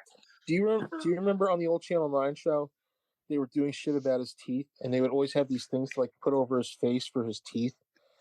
I never saw the Channel 9 show. I think I've seen that They were talking about a bunch. They were talking about the like things to like cover his face because his teeth were like so big. Yeah. So they did one where they had him wear like a knight's helmet, a diver's mask. I think it was a veil. This guy made a thing where he was always licking his lips, so he made a thing called this self. It sounds like the acronym is shit. Irrigation tube. It was like self, heal irrigation tube. You get what it is to shit. So it was this helmet with a friggin' hose on it, and the hose was like something you get in a dentist office, and he had like two things of Snapple on it. So what he'd do is he'd press a button, and then the hose would eject like Snapple into his mouth, so he wouldn't have to lick his lips all the time. And then he did. Then one time he's like, well, he was trying to be a DJ on MTV, so he said, well, I'm gonna go for a new look. So that night, what happened was that he takes out he had long hair, Gary, back then, so he takes out an electric razor and he shaves all his hair off. And they say, who does he look like? Queen frontman Freddie Mercury? Oh, Christ. Okay, and then the people he had on there was one guy on that show, if anybody remembers, Kenneth Keith Callenbach. Oh, he was such a weirdo. Oh, yeah. I remember the name, but I don't know who that is. Okay. The thing was, he said he could blow smoke out of his eyeballs. I think I did. This is when it became a freak show again, like you say, it's a circus. This guy was so out. He's like, yeah, I could blow smoke out of my eyeballs. Like that, he just was really out of it. So what he would do is he would start doing something, and then he'd take like a piece of like cooked chicken and start ripping it apart like he was eating it. Yes. And I mean, we start thinking, there's this guy on the level, and it's a shame he died here on this world right now. Are we segueing into the other eyeball? Yeah. It was just some people get on. Ooh. Yeah. I still remember the one. I always remember me and Cam were talking about this a few months ago.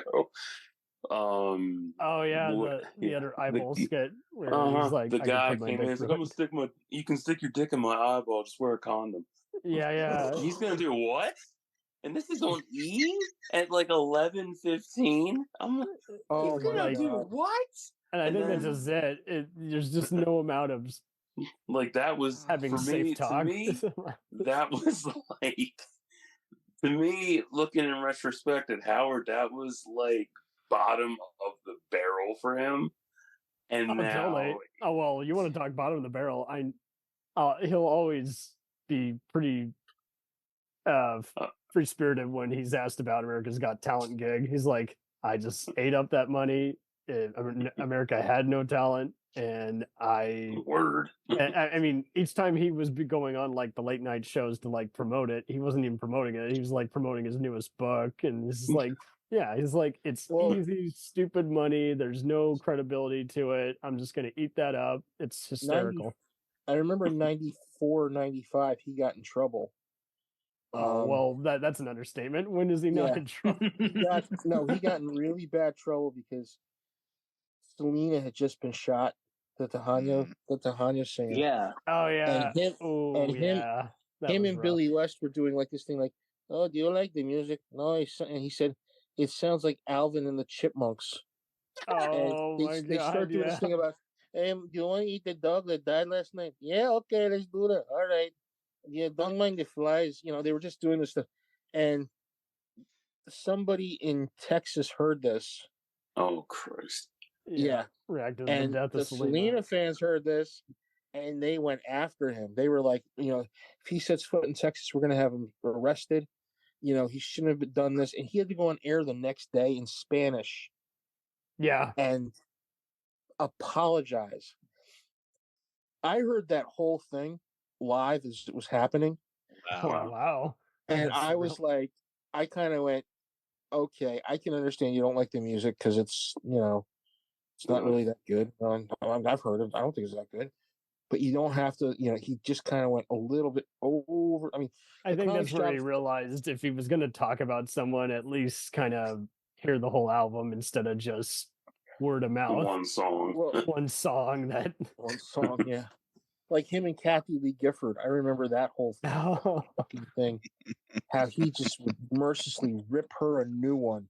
every single day, and just be like, what's going to happen with Cody? Yeah, he's going to turn to he's going to turn gay. She's going to turn that kid gay, right? I mean, and that's the thing. He never came off as a homophobe, but he did come off as one of those where he just wanted to talk about everybody's sexuality preferences. Oh, and when Frank had the affair with the stewardess, oh my God, it was like he said, "Oh, the chickens have come home to roost." Hey, Kathy Lee. Oh my God, it's kind of a precursor to when Jimmy Kimmel would have Matt Damon on and say, "I'm sorry, we're out of time. There's not going to be an interview with Matt Damon." It's kind of that kind of same kind of thing. It's like, who's a celebrity who I can shit on who doesn't have anything to do with our show? But we should talk the Man Show next time we do a podcast. Oh my God! Oh yes, because I watched season 1 of that a few years ago, and oh man, a lot of that did not age well. Wow, and it was still funny though. I'm Show. like, that's funny as shit. Oh, but the Man Show would not survive today. No, the Man Show wouldn't survive today because Corolla and Kimmel now are like two different species. They are, but they're still best friends. But it's so weird because they're on different sides of the political aisles. I know he said in a Conan interview recently, he's like, he would rebrand the show.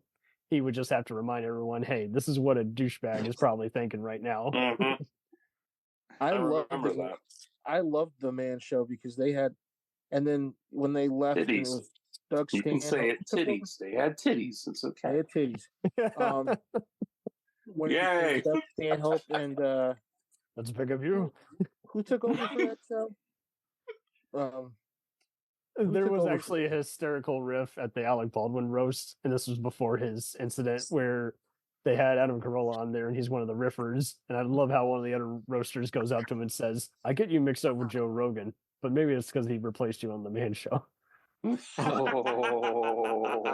love that.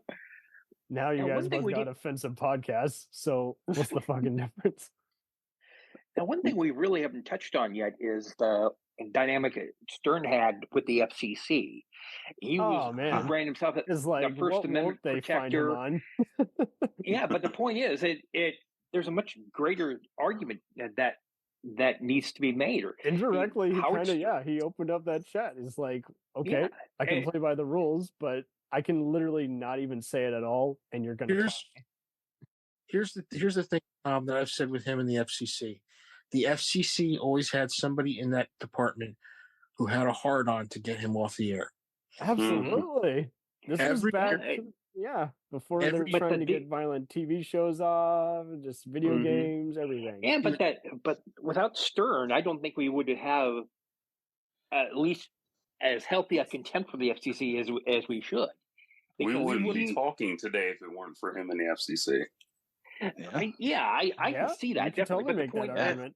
Yeah, but he kept branding himself as a First Amendment cheerleader. He was a defender. He was defending your right to be offensive. And you know what? That's all well and good.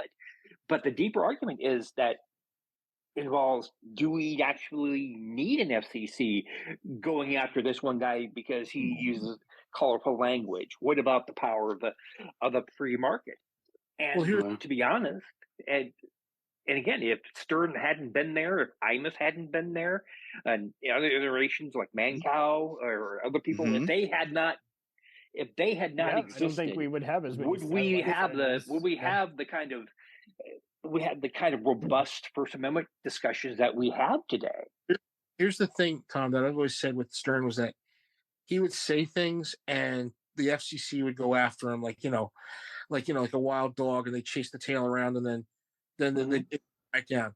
When Opie and Anthony did Sex for Sam 3 in St. Patrick's Church, and yes, you guys heard us. It was they were doing this thing. They had the guy Jim Cook, the guy who owns Samuel Adams. They were doing this thing called Sex for Sam, right?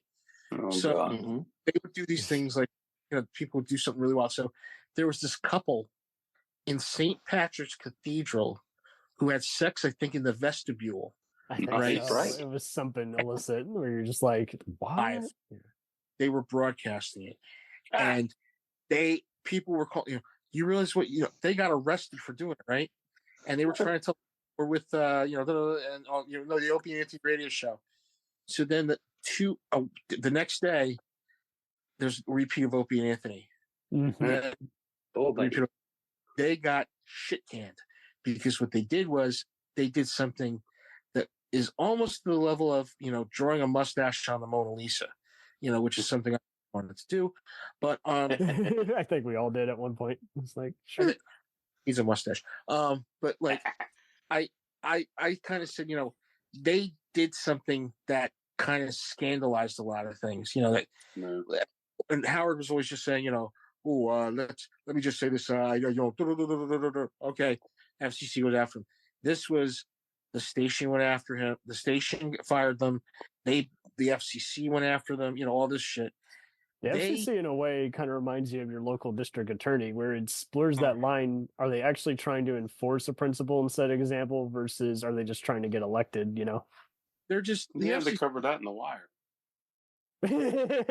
Literally, the game. If you rewatch The Wire, I love The Wire. All seasons cover multiple points of view from everybody involved in the thing, from the cops to the drugs to the users it's to all the part criminal. of a broken system. Yes, and I love that shit. And it's like, oh, but yeah, go back to what you were saying. Yes, sorry. I will go into The Wire so far. All in the game, yo. I know, man. So, but no, James, that is a very good point. That's and a great point. I love how I do feel like he was a mature voice in opening up this conversation instead of, like you say, being a comedian who's like, oh, screw you if you can't take a joke. It's like, no, that's not what he's saying. He's saying, it's going back to the whole, if you don't want to watch this, Snyder. Yeah. If you don't want to watch this, no one is forcing you to watch this. No one is. Dee Snider had a very big influence on Howard in the early '90s because they were personal friends. He had him on one time, and it was a very interesting interview when he talks. Because Dee Snider, everybody thinks he's some dumb rock and roller. He's a cool dude. He's a smart cookie. He is. Yeah. But I've heard him have people on interviewed, and I was like, they must. Like I remember he used to have Playboy Playmates on. Mm-hmm. And they were not, Mensa material, some of them. And then he'd have somebody on out of the blue. Like I remember one time he had George Clooney on. Yeah. And yeah, he had some. Would that have been the odds, or was that the '90s when he was first? In the '90s. Oh my God. Was it kind of like the South Park cameos where they're just kind of doing some small subtle digs at him and he's not onto it? George Clooney. I don't know. Taking a dump in his friend's cat's litter box and making him convinced that the cat took a shit in the box. Oh my God, that's great. Yeah, I think I remember that from the best of Howard Stern before it went off air on E. Yeah, you need innovators like that. Like with I'll go back to the '60s comedians like Lenny Bruce and George Carlin, and later on with Richard Pryor. They were saying things that were outrageous, but that made you want to listen to them even more. So by the same token, we had the Don Imuses. You got your Howard Stern, and they were kind of playing off that same formula that you would say something to get a reaction, and the reaction would garner a lot of attention. In a way, it's almost like a forced improv kind of game in a way, where you're just like, it's all about listening and reacting to each other. But like you say, the reactions half the time, you're like, oh my God, you remember that time where you asked him that stupid thing and the guy is just, shuddered. It's like, why do you want me to react to that? And one thing I got to say, the guys in the studio, like, you had Fred, you had Jackie, you had Billy West, you had, Who Gary. was the other producer who was always angry, telling them, shut the door? That was so that's the one. So you guys remember the incident where they had the band, and it's so surreal now. Everyone should look at this clip now just to see how studios are run. Do you remember when they had the band Hum? Yep. It's just so funny. They don't have enough space for them to perform, and they don't have enough space for them to perform in the hallway. So it's like, let's put you here, put you there, and the other guy, keeps coming out saying, "Close the goddamn door." It was Scott, the engineer. That's who it was. Yeah. who unfortunately, I don't want to say, I'm not, his wife Chico needed the money. and everybody was kind of pissed that Howard didn't give any money towards Scott because Scott was retired at that time. And, he lost his wife. He didn't have enough money for like the people did give him money though, but I know the staffers said he was a Scrooge kind of. Oh, Scott would always smoke. So he'd go smoking. I'm gonna have a smoking break for my, I'm on my third cigarette. Yeah, let me go mix those tapes with it before I take a smoke. That was the thing that they'd say like Scott, Scott, what are you doing? I'm smoking before I, you know about there's nicotine on the tape, do you? Scott the engineer, DJ thing called Rocket Entertainment. So they'd be like, "Good, call Scott the engineer, and he'll bar mitzvah, and he doesn't need a smoke machine. He'll just smoke cigarettes till the whole floor goes." And then there was Jackie had Joke Land. Oh yeah. 1-800 Wine. Then Fred had his own band, King Norris. And you guys want to hear an interesting story? Please. King Norris played in my town. He said, King Norris this Friday at the Pompton Pub, right? I go over to my friend Randy's house. Randy says, "Hey, let's go up to the Pompton Pub because we're 21. We can get in there now." We go walk in there. We go up the street. We walk in. There is a crowd of people. A crowd of 1,000 people outside, right? We see one of our friends come out. He's like, "Dude, you won't believe who's in there. Who? Stuttering John and Gary." And I swear, I'm like, Howard's not in there, man. I know he's not in there. Dude, he is. I saw him. Dude, it's probably someone dressed like Howard, okay? Right. It's not hard to get a wig like his. And yeah. And I'm like, he's like, "Yeah, but Gary's in there, and Stuttering John, and I think Jackie's in there too, because we heard somebody telling jokes." I'm like, dude, that could have been anyone. It's not hard to tell a joke.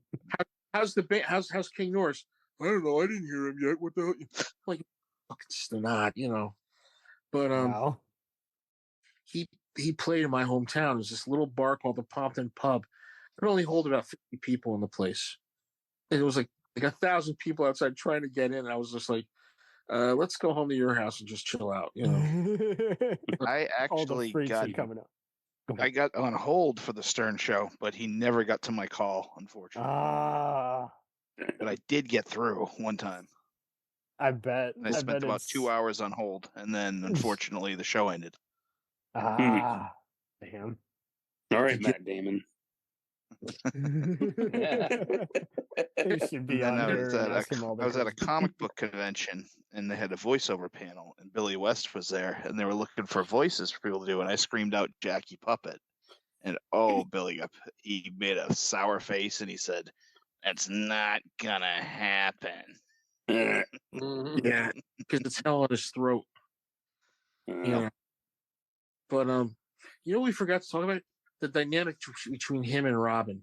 Oh, totally. Yeah. Like Howard said that Howard said Robin's audience for him. Yeah. I think the thing with him and Robin is that she is his muse. I mean, he could have, he's a voice of reason. Yeah. Yeah, definitely. He has Beth now, who's just too smooth and cool. She's his muse. She's the one that he bounces everything off of. Oh yeah. And when she got the cancer scare in recent years, he's like, "We're not doing anything else. We're putting this show on reruns and gonna figure this out."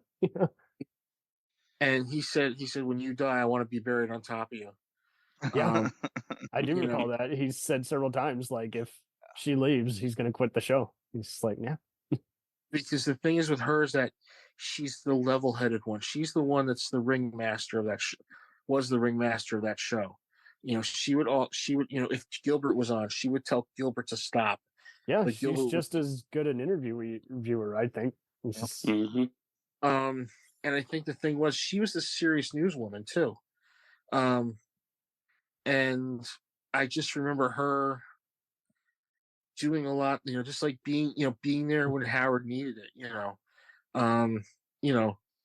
them talking was just great, and Jackie would jump in with something, and Fred would jump in with something.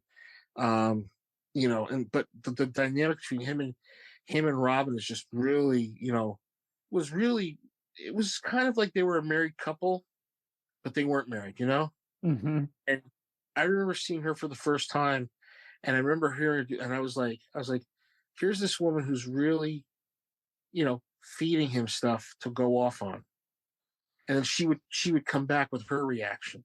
So that's the great thing about that. If you don't have anybody feeding off the reaction that you're doing, you're stuck. Yeah, absolutely. You need a dance partner sometimes. Very underrated comedian, and even she was at a few of the roasts and everything. She just has this way about kind of just belonging in the scene. I think he said it best. Howard's called her Margaret Dumont to their Marx Brothers. Yeah. Mm-hmm. Very true. You need Margaret. Yes. Margaret Dumont there. You don't want Thelma Todd. You want Margaret Dumont. You want Mrs. Rittenhouse there. You want Mrs. T. You need me on that wall. Sweet. This has been delightful, guys. I think because we're done already. Are you fucking kidding me? I didn't say we're done unless you want to be done. God damn it! I don't want to be Matt Damon. I like with Howard Stern at the circus. This was 1939, and we were Howard then was about 6'2", and I worked, and we were doing a scene together. And I just, sometimes when you do a scene together, it's with two people. Now, dialogue is something you say when you're talking to each other. Because if nobody talked to each other, they wouldn't call it a play. They'd probably call it a silent play. And we were doing that in 1921 when we were. I'm sorry, wait. I'm Cam, sorry. if I may suggest a deep dive to you at some point in time, is look up Richard Christie and Sal's Tradio calls. Oh God! Oh God! Oh, they found somewhere down south. They found a radio station it's on a religious station, and they do a thing called Swap Shop where people call up and list items. Oh my God! There's 10 hours of them just doing the most hilarious phony phone calls to these poor people on their religious radio show. My wife's got diarrhea. What can I do to stop that? That's just it too. It's just like you had all these crazies from around the country, and they looked to him almost as if he was a god. And he's like, "I didn't ask for this, but I'll bite." I love when we used to have evil David Letterman on. Oh, that was great. Evil David Letterman. Yeah, it was like Dave Ram or something. No, it was nope. Evil Dave was his name. Evil Dave. Evil okay, Dave. yeah. But I thought there was another. Wasn't there another one also on there? Like there was some other. Woody was a guy who was this. He was an engineer in at WXRK, so he would do. So they'd be like, so Woody, what are you bringing some meat with you tonight? He says, you would hear this little timid voice go, I'm afraid she's going to clash with the colors in the green room. Oh, and they'd be like, and then he'd be like, well, Woody, what are you looking for in life that will fulfill you? I think maybe a 16-year-old girl, like something like it would just be like so. It would be so off color, but it would be so fun because this was a time when Woody Allen was getting raked through the coals for their stepdaughter. Well, that's just it. They would ask even stuff about that in the media to where it was just like, see, they're asking about other taboo stuff that people don't want an answer to, and they actually want an answer to it. Word. Comedians and all, and they would bring stuff like that up. They would have Roger Ebert on, I think, in that same discussion, and it was just hysterical. Yeah. They asked Roger Ebert, "Why did you marry a black woman?" And he's like, "No, come on, you want to get kinky, right?" He was just. I remember they had Roger Ebert and Gene Siskel on, and that's the one. That was a great chat. And they were interviewing on the WWO show. He did a thing called a Waking Up, which was a tale of on awakenings. Mm-hmm. Oh God! what did you think about it? He's like, and they just gave like the world's like worst review of everything. And he's like, well, I thought it was pretty good, and I mean, they gave their review of Private Parts. Yes, oh, that's right. And it was just so funny because this is like, tell us how you really feel. And it's warm and fuzzy as apple pie. Apple pie served by a lesbian waitress. Yeah. Well, it's funny because when Howard would talk about doing a movie for years, Siskel would always say, no, do a documentary. It'll be more interesting. But then when the movie came out, they gave it a good review because, Yeah, I remember he was trying to fart me But off. it's so true, though. It's like putting these two critics who do this for a living on a spot, and it just was kind of funny just seeing them come out of their shell a bit. Does anybody remember him doing Fart Man at the MTV Music Awards? Yes. Oh, yes. And Luke Perry came out and just grabbed his ass. Absolutely. And I was like, and the fact that he has his own superhero he can always lean on, and it makes me wonder why he never came out with like a video game or something. He wouldn't let it go. He wouldn't give up the rights. They were almost there making a movie with New Line. I do recall it all that came down to the merchandising. Was this in the? Didn't he try it again around like 2002? I think, and then he was. It was early 90s. I'm sorry, mid 90s. Okay. It was right there. They were ready to do the movie, but they just couldn't agree on the merchandising piece. It was probably like 500 million or no deal. They had a script too. I think so. Who wrote the script? Was it like Robert Smigel or somebody? It was the dude who wrote Under Siege. I know that. I don't know his name. What? Yeah. I forgot. Howard did practice martial arts for a while, and he loved him some stupid karate movies. My guess is that New Line wanted to own it, and Howard's like, "No, I own it," and they just couldn't agree. Yeah, that. Here's another funny story for you about the making private parts. Apparently, at one point, like it was a pretty clean shoot. Everything got done on time and everything. But near the end, when Pig Vomit, the old boss, is being kind of shown as just kind of being bullied by him one last time, he kind of wanted to downplay that because he knew family members were going to be watching this film. Yeah. And the director was like, no, we're being truthful. And Ivan Reitman, that's right, Mr. Ghostbusters himself, was the producer on it. And he's like, oh, Betty, I don't think you can say no to Howard. He's just as crazy as all the Schwarzeneggers and Danny DeVitos I've worked with. And she's like, I'm not changing it. Okay, fine. Well, I'll modify it to where you can't hear everything he's saying, but that makes it even funnier because he's mumbling it while he's doing operating a jackhammer at a construction ad. Yeah. And what's funny is now that it's been remastered in Blu-ray, ironically, you can actually hear it even more clearer. So it's uncensored on the soundtrack CD. Oh, so there you go. So it was one of those, because she just kind of just slightly modified it. He never said anything, but it was so funny. It's like, dude, I'm telling your story. This is funny. Come on. But I think the one thing that gets me the most is the guy who was Pig Vomit in real life passed away.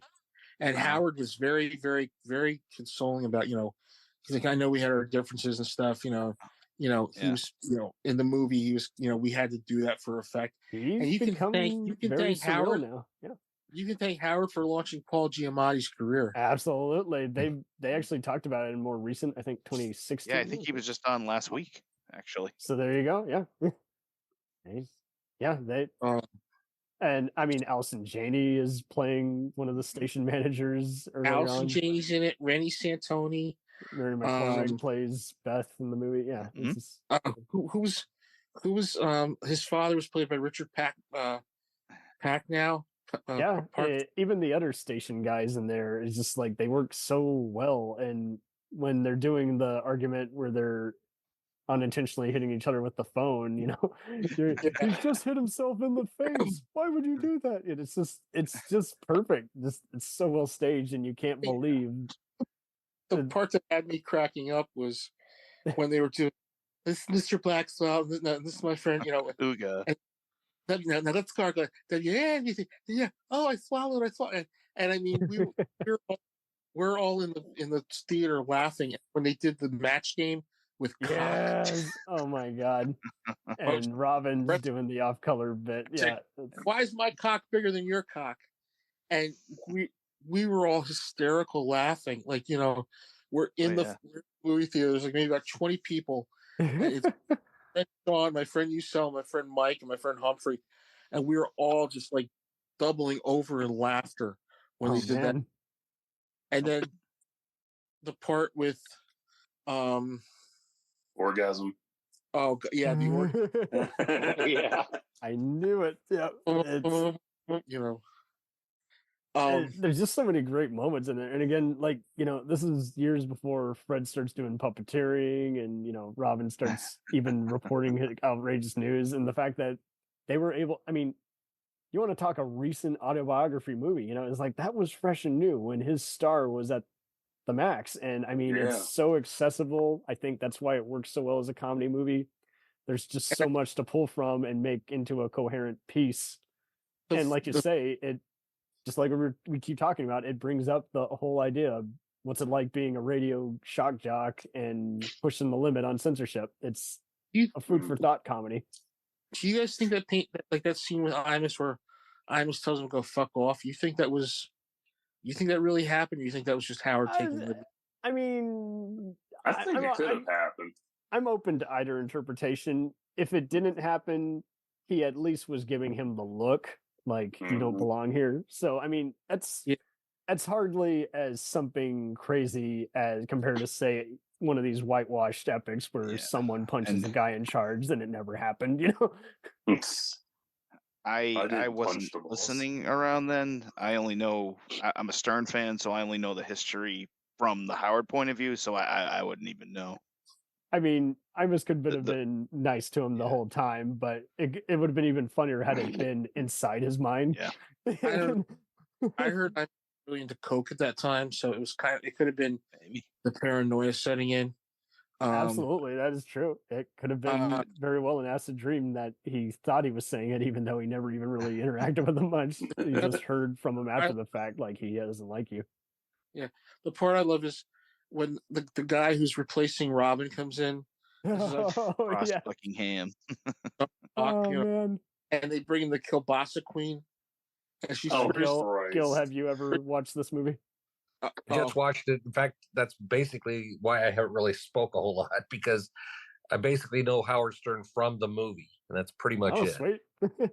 Yeah, like my iteration's only the movie and this time on E-News. It used to come on USA Network quite a lot, and I was always surprised at how well they actually modified it without losing any of the humor. Compared to most comedies where if you cut a scene, you're like, yeah, that doesn't make any sense. Yeah, that was dumb shit back then when how they edited. It's like, oh, look out. It's like, right. Hey, we're going it's down like, the street. no like, point in watching happened? Menace to Society or Tarantino. It's not making any sense. Tales from the Hood. Oh, I bet. That was funny on Sci-Fi Channel because they turned stuttering now. Yeah. They turned motherfucker into maggot farmer. I'm like, how the hell did you get maggot farmer? Wow. That's Yeah. the diehard melon farmer. Wow. That reminds me of that episode of Mr. Show where they have the movie Pallies. And they everything says, you mother father. I can't believe you father did that. And it's like, well, you're a Chinese dentist. And it was just like, that reminds me of Hook. Where Robin's going back and forth with Rufio, and he calls him a nearsighted gynecologist, and I didn't fucking get that till after I watched that scene. I'm like, really? You said that to a teenager? Wow. Seriously? And then I was like, oh, he can't find the clit. That's insane. And that's in a kid's movie. Yeah. How dare they? I'm still surprised. They'll still let shit or damn like up to like 5 of them go in a kids movie, and it still has a PG rating. It's just as long as there's no threat of death or animals dying, you're fine. But it's kill the kids. like in Mac and Me. Oh Christ! I gotta watch favorite that movie. Oh my god. That's the movie Paul Rudd's favorite thing to do on the show. He even pulled it off on Conan's podcast. Yeah, He said he had an audio clip. It was still funny. It's like we knew what was going on. So kudos to all the audio engineers who can make us use our imagination know that something crazy is happening. But if anything, I feel like we're still living in kind of primitive times. There's still, on occasion, like a War of the Worlds incident where someone's imagination goes too far, and you're like, you thought someone was actually doing that on the radio? Oh my God, it was just a skit. It's dumb, and you took it. Well, now it's going to get even worse with AI. Absolutely. AI is just lazy, and people are still using it to cut corners. I'm like, God, if you cut corners, you'll just keep forgetting how to do it the right way. Now let me ask you guys a question. If you were, since we are, we're Stern fans and stuff, Jackie or Richard, Jackie or Artie. Jackie or Artie. Yeah, Artie was fun because he used to dig the hell into people. But they're so different. I know, kind of apples. I can't really. I'm gonna say Jackie because I love Artie. Yeah. Because of the stories he could tell, but Jackie wrote a lot of shit, and when he left, it's kind of like a big plug got taken out because to me, Jackie would actually like think of stuff to say on the fly and slip it over to Howard or something, and then not only that, whenever they would play Jackie inappropriately laughing. The best. They would have the camera look on Jackie, and Jackie would be looking at Fred, and Jackie would have this slow burn on his face like he was going to kill Fred. It's so true. So maybe to answer your question, maybe Fred, because Fred's literally pulling all the strings here. Fred's been there since like the beginning almost. He absolutely has. He's got crazy cool hair. I love how he holds up signs and teleprompters, and now lately he's been doing more puppeteering. You're like, whoa. Who is that guy? The thing he puts his hands in things. Like fucking priests. Fred. Wow. Is he's the most quiet one out of the bunch. Yeah, no, that's true. He's so damn good. I remember they did this thing about like music on the Stern Show, like your favorite songs you want to do. He was pulling out these songs. I was going, holy shit! He's a good musician, man. It's like Richard. He just has that beat. He can do all kinds of different music. You got to post up on the message board that we have here for Facebook. Sure. The inappropriate laughs of Jackie. Gilbert, a couple of Gilbert clips that are just phenomenal. Oh yeah, there's one you have to listen to. It's Gilbert and Sam Kinison, where they talk about Ryan White's. Remember Ryan White? Oh, so man. it's Ryan White's funeral, right? Yeah. So Gilbert starts doing dice at the wake. Yep. It's just Dice. They say Dice showed up, and Dice went there, did 15 minutes, and Gilbert starts doing Dice, and it's a tragic thing to listen. This kid died of AIDS, but they hear Gilbert did a movie about it doing Dice, and then ironically he appears in Dice's only big movie, which is Ford Fairlane, and that's when you got to listen to where they talk about Ford Fairlane bombing. Because Howard wanted Dice to bomb so bad. Oh yeah, it was kind of funny how he would pick on. I think that's why I also kind of liked him. He would always he hated it when he just saw any kind of bullying in the comedy setting. So it was just kind of always fun to see him kind of pick on some of the other bad boys who's like we're going too far. Do you remember when Artie Lang just for whatever reason really hated Dirty Work? No, I don't remember that. Yeah, No, he made it a recurring gag. Like he hated how Bob Saget had directed it, and when Norm Macdonald would come on, they would give him shit about it. It's so great. Oh yeah, okay, yeah, I remember that. Yeah, it's like, dude, it's not that bad a movie, but you could not convince Artie. He's like, no, worst movie ever. I walked out of it. It's a garbage comedy. You're like, come on, dude, it's not that bad a movie. It's not as bad as Beer League, and I love Beer League. Oh. I gotta say, this Dirty Work was a great movie to watch. I love Dirty Work. What's funny is I saw that. You'll never guess what channel had that on a lot. Cartoon Network. ABC Family. I am not joking. Oh my god! They were able to modify it quite a lot, and it's still funny, but it was just weird slapstick. Don't tell me they took out the dead hookers and the used cars. I don't know, but Carabiners. definitely would have eliminated any of the prison moments. But I just thought it was just so off color. And I'm like, hey, should I be watching this right now? I saw Dirty Work theatrically. Ah, lucky you. Oh God. I worked at a theater though, so I saw everything. But it seems like so many movies. There were so many great movies in '98, but it seemed like so many people were just like picking on a lot of stuff that year. It's like they were realizing the hard way is like if you don't want to see it, you can wait for movie channels or Blockbuster. VHS. Yeah, or tape it. DVD actually, because DVD was becoming a thing. Yeah, first DVD was Batman and Robin. When Bob Saget passed away, that Blu-ray went out of like stock. What? Wait, what? Who passed away? When Bob Saget passed and Norm Macdonald both passed away, yeah. I remember Dirty Work went up and people were trying to get a copy of it and they couldn't. It was just out of stock. I love Dirty Work, and the sad thing is, you watch that movie. That's Chris Farley's like really last movie. It really is. Mm-hmm. Yep. That and Almost Heroes. Yeah. Farley was on Stern a few times, right? Or was he just? No. I thought they gave him I thought they gave him a tribute when he passed away. I could be. No, they had Spade on a couple of times. That's I remember what I'm thinking of. Okay. Spade was always funny because Spade was like talking about the one time he made the joke about Eddie Murphy on SNL. Yes. When he says, "Hey, look, kids, a falling star, make a wish."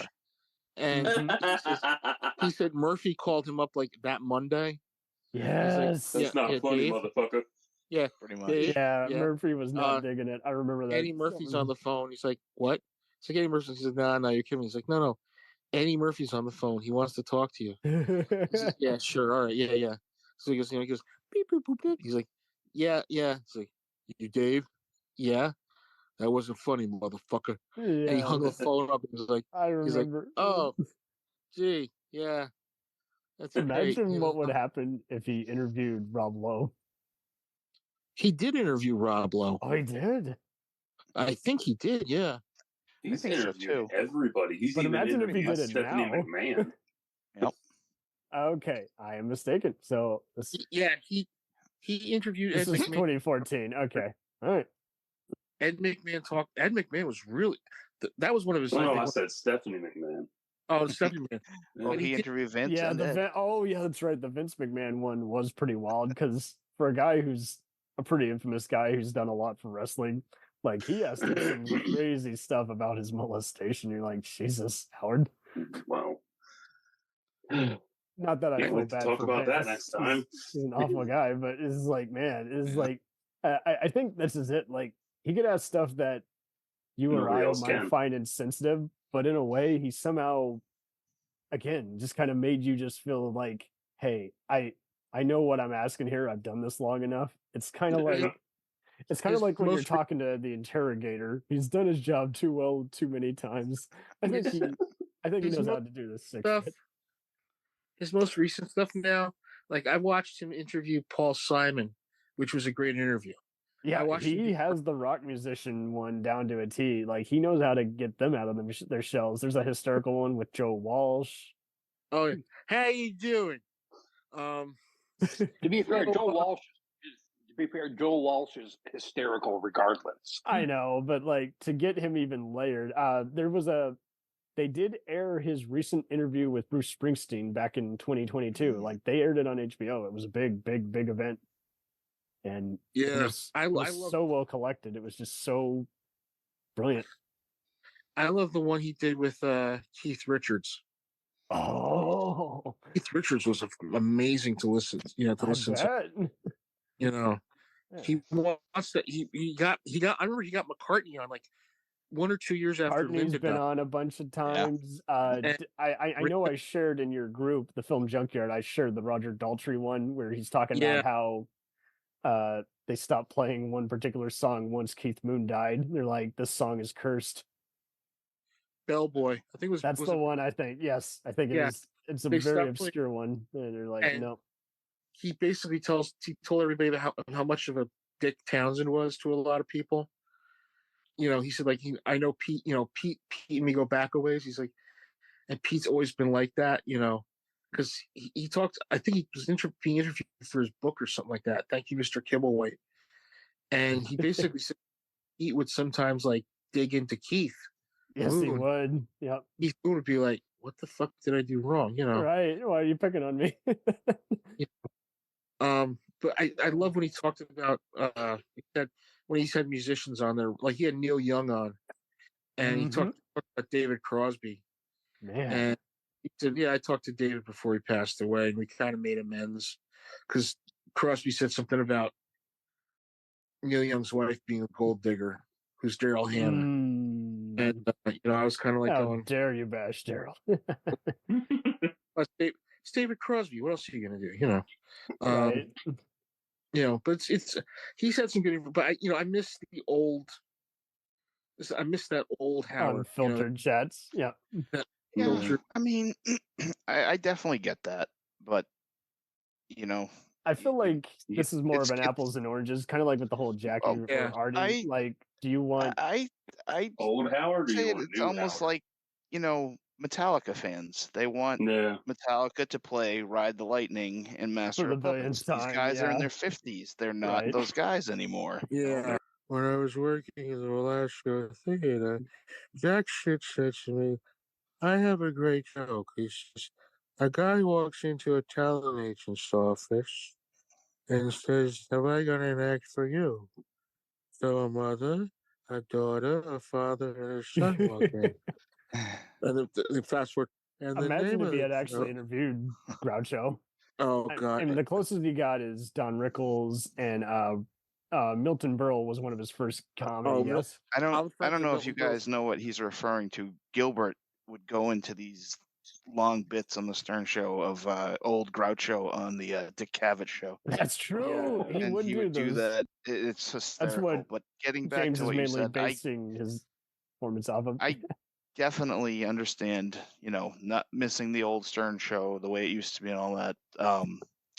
There's not one week that goes by where I don't, pull up an old clip on YouTube, something that I have listened to 1,000 times, but I still laugh hysterically every time I hear it. It's kind of like, Mike keeps talking about how he brings out his National Lampoon albums, and I'll put on a Conan clip. But yeah, Howard's kind of a close second. Just one of the, I don't, my brother got me Sirius XM 2 years ago, and I was like, you never have to get me anything ever again. Like, I'm listening to electronic music on the way to work, and then I'm listening to these interviews and creating my own metal channels. So yeah, I really don't need anything. I've said goodbye to actual radio now.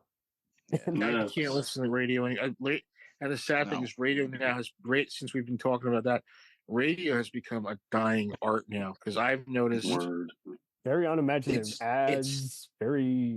It's unimaginative. The DJs that are there now just like plain rude. Like, where you're like, why would you ask anyone that, and why is that comedy? It's like when they were trying it out in the 90s, it was like both a test run, and it was kind of, again, just kind of mastering the art. It wasn't always perfect, and some of that wouldn't fly today. But I want to say probably by maybe 05, 07, I just felt like just so many DJs is like, how did you even get your job? Like, you're just rude. You're just mean. Douchey. The thing that happened out here was we had our oldie station, 101.1 CBS FM. The last day they were on, they played The Summer Wind by Frank Sinatra. I was like, oh, okay. It went quiet, and they started. This other station came on. It was called Jack FM. Yes. Jack FM was a like an autoplay thing. Like, they would play whatever they wanted. Right. It's a statewide thing. Yeah. Nice. Yeah.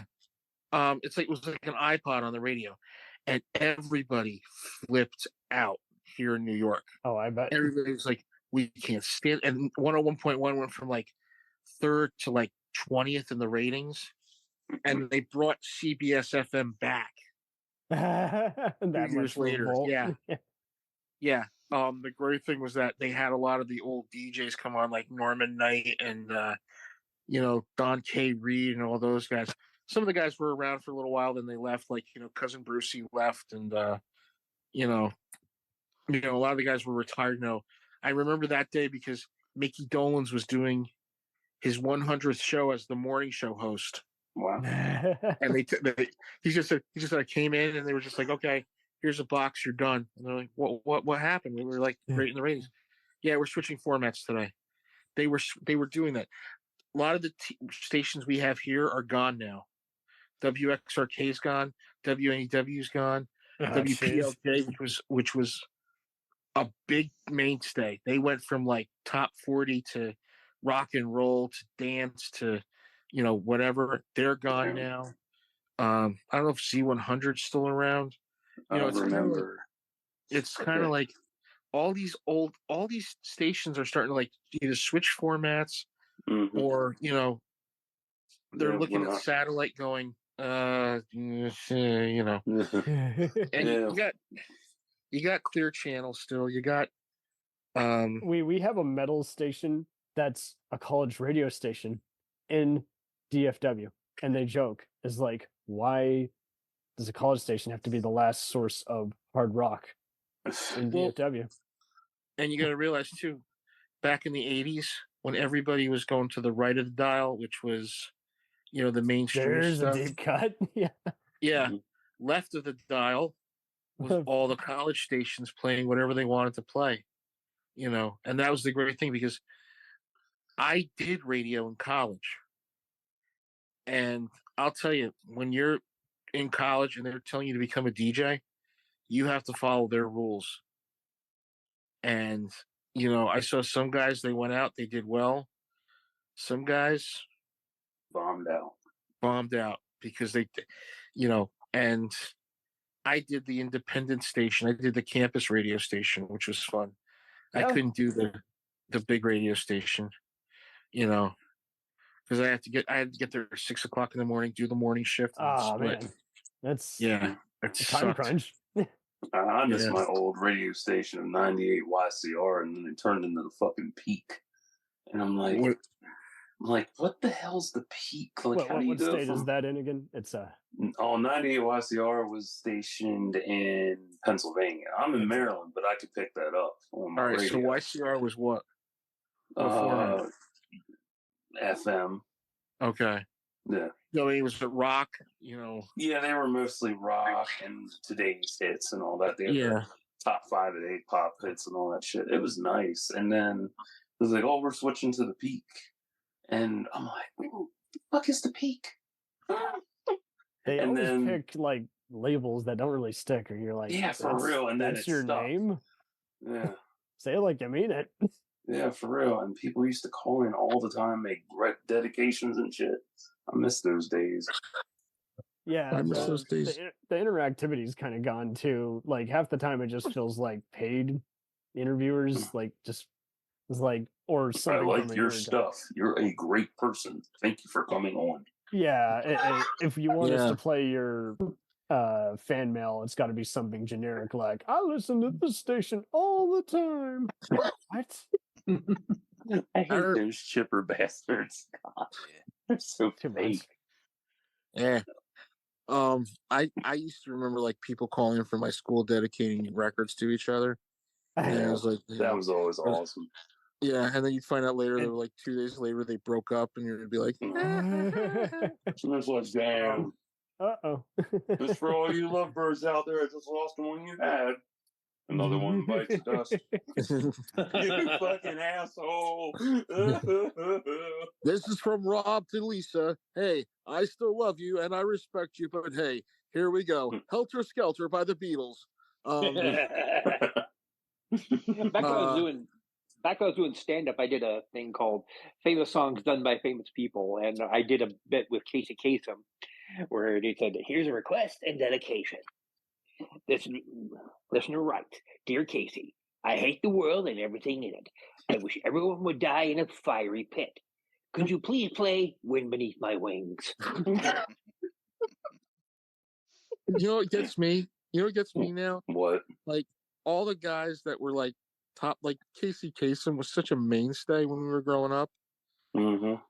And if you guys ever hear him talk about the dead dog with, I mean, you got to hear that. That's fucking hilarious. Oh, great. Oh, I mean, that's classic. Is Don? Can you get Don on the phone? All right. Listen, how many goddamn times have I told him not to play a goddamn upbeat record out of a dead goddamn dead dog dedication. Death dedication. Jesus Christ. Good golly, Miss Molly. It goes, Dear Casey. Last week I found out my girlfriend was pregnant. This week I found out I lost my job. Can you play All by Myself by Eric Carmen? Wow. But hey, Great time. this was really fun. This was great. We went even deeper down the wormhole than I even thought we would, just because there's so much to pick up. Yeah, and but there's Baba just so Booey much. to you all. Absolutely. Baba Booey, Baba Booey. Baba Booey, Howard Stern's penis, Baba Booey, Baba Booey. Apologize for just being a spectator on this one. Oh, hopefully we entertained you. Yeah. Gil, we love having you on. I love having all of you guys on. That was an action-packed roster, and hopefully, Tom, you enjoyed your haircut. I did. And hopefully get at least one new listener out of it. Right, for something they can't see. I can't see these people, but I'm going to guess they're all attractive. And then it was like, oh, we're doing a face reveal in our 100th podcast. And they're like, you don't look how you're supposed to. You don't look how you were pictured in so many. I actually lost 5 people on Twitter over me posting my weight loss journey. I'm like, they fucking idiots. Oh God! I'm even proud of me. I'm like, I'm looking for your fucking approval. It's like, fuck, this is where I'm at. I don't need permission to be healthy. I'm one of those people. How dare you be healthy? They do, man. Right? Yeah. You got to be supportive of people. Yeah. It's an underrated aspect. It's just like we were talking earlier. It seems like a lot of people want it. If you weren't making fun of them to where they lose, feel bad about themselves, if you weren't bullied in some way for entertainment, it just seemed like that mean-spirited nature just kept carrying on, and it still kind of exists in a lot of those reality shows, which is why I don't like reality TV. Is like, if someone loses, then why do I want to see that? I don't get off on that. I don't know, understand it's so childish. I miss when the Learning Channel was actually about learning. Yeah, right. Instead of how to get surgery. Yeah. Fuck the Kardashians. Oh, God. That's all he is now, which is why I can't stand it also. Yeah. Well, to be fair, who hasn't? Yeah. Bruce Jenner. All right. I got to get I'll see you around. Take care. Absolutely.